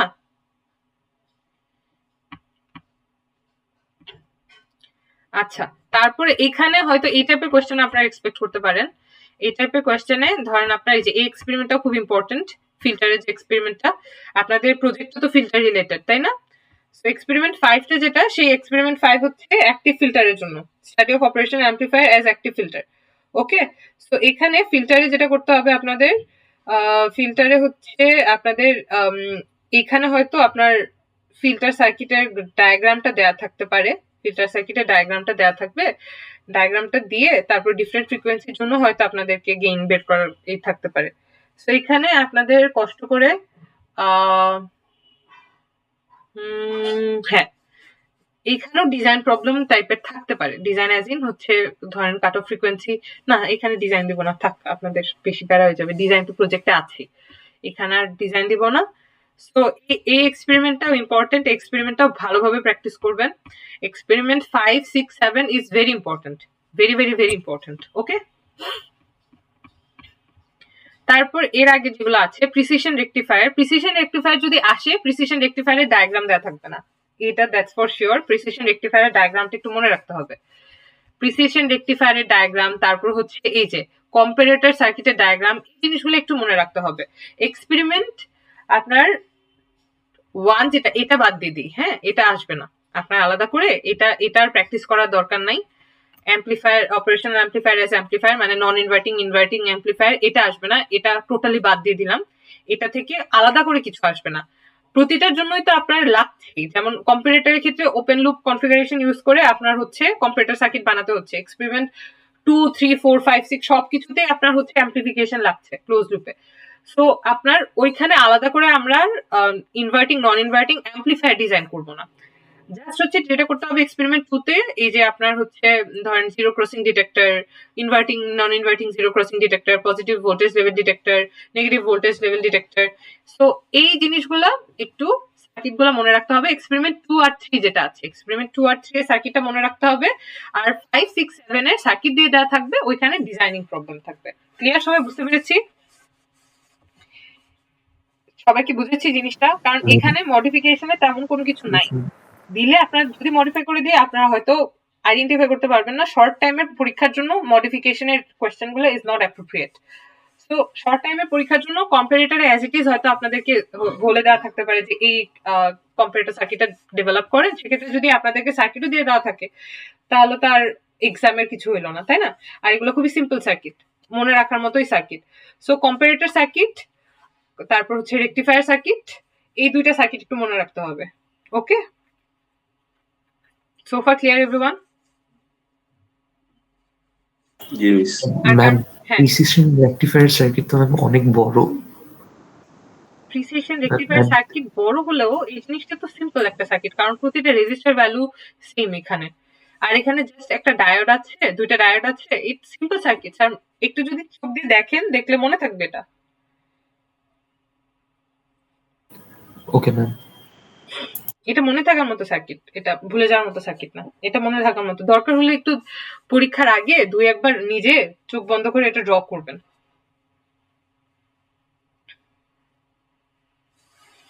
ঠিক আছে, ওকে দেন। আর কার কোনো কোয়েশ্চেন আছে? No miss.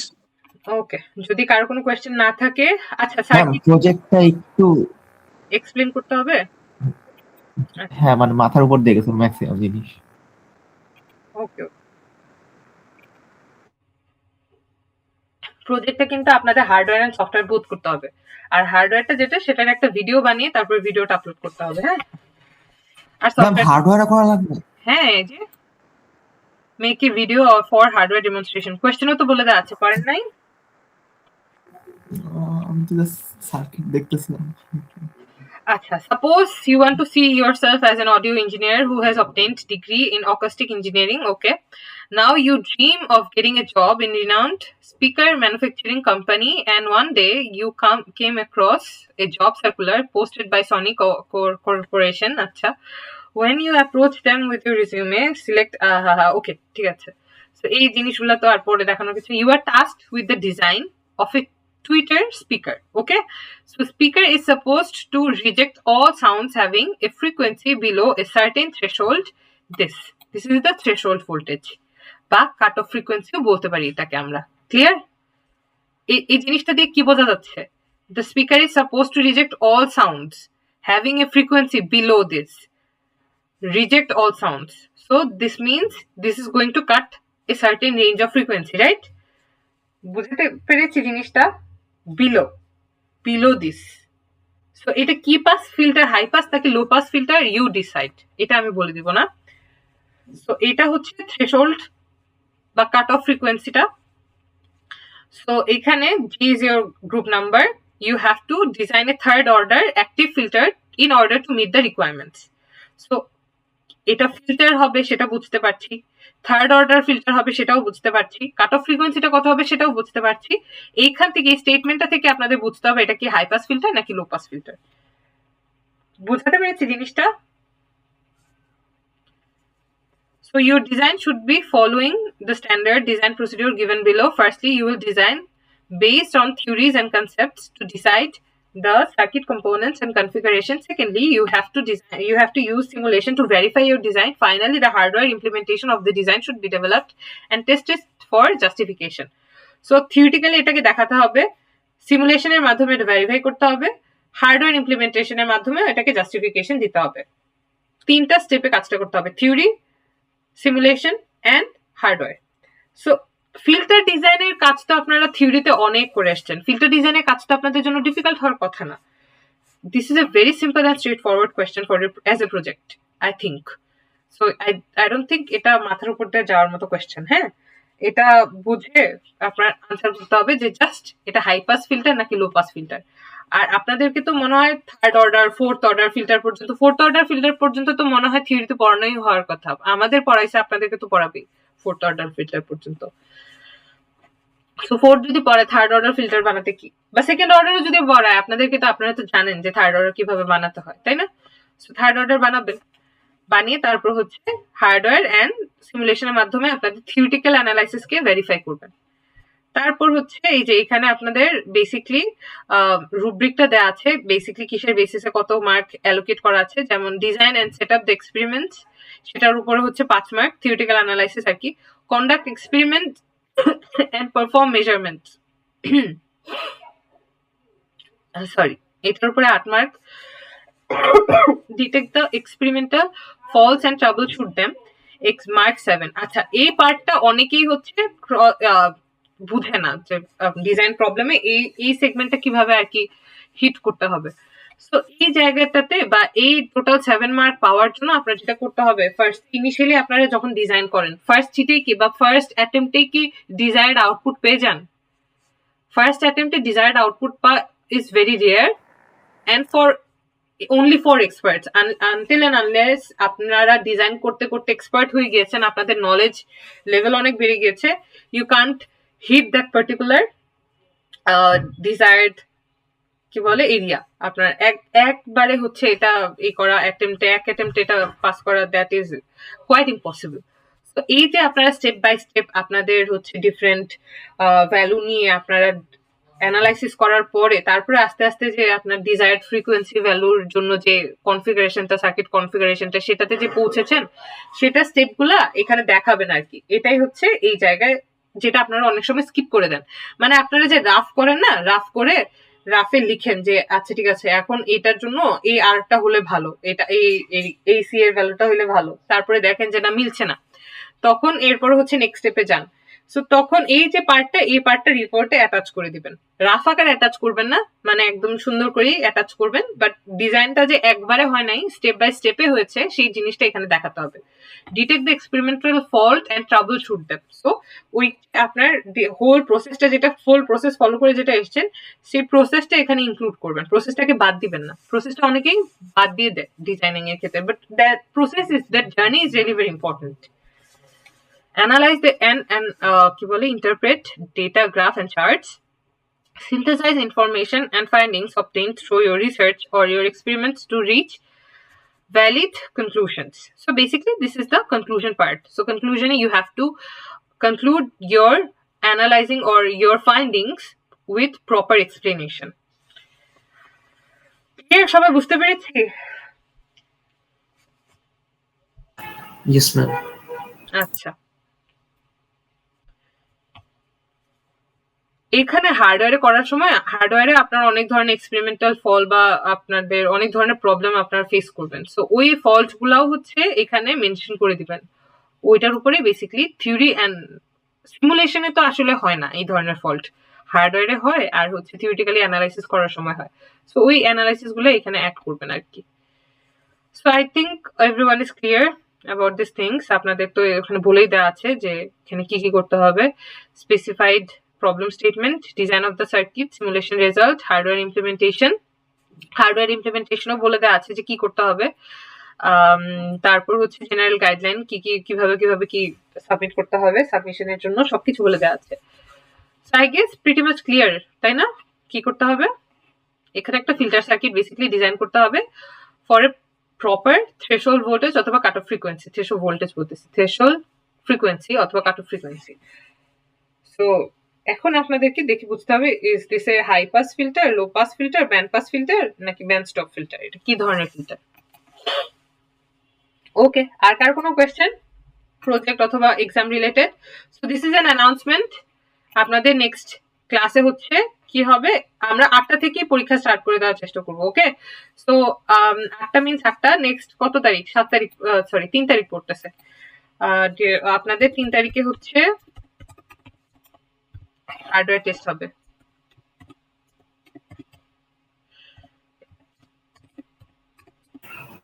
ম্যাম শর্টলি বললে এক্সপেরিমেন্ট 2 আর 3 এই দুইটা থাকছে যেগুলো সার্কিট ডায়াগ্রাম আমাদের মনে রাখতে হবে। 4-এরও সার্কিট ডায়াগ্রাম মনে রাখতে হবে। 5 আর 6 4 তো সফটওয়্যার ছিল, সফটওয়্যার 1, মানে 5 আর 6 আমাদের 5, 6, 7 ওকে, এগুলো ম্যাম ডিজাইন প্রবলেম আকারে থাকবে। ডিজাইন প্রবলেম আকারে থাকবে, এগুলো সার্কিট ডায়াগ্রাম দেওয়া থাকবে, ডিজাইন প্রবলেম আকারে থাকবে।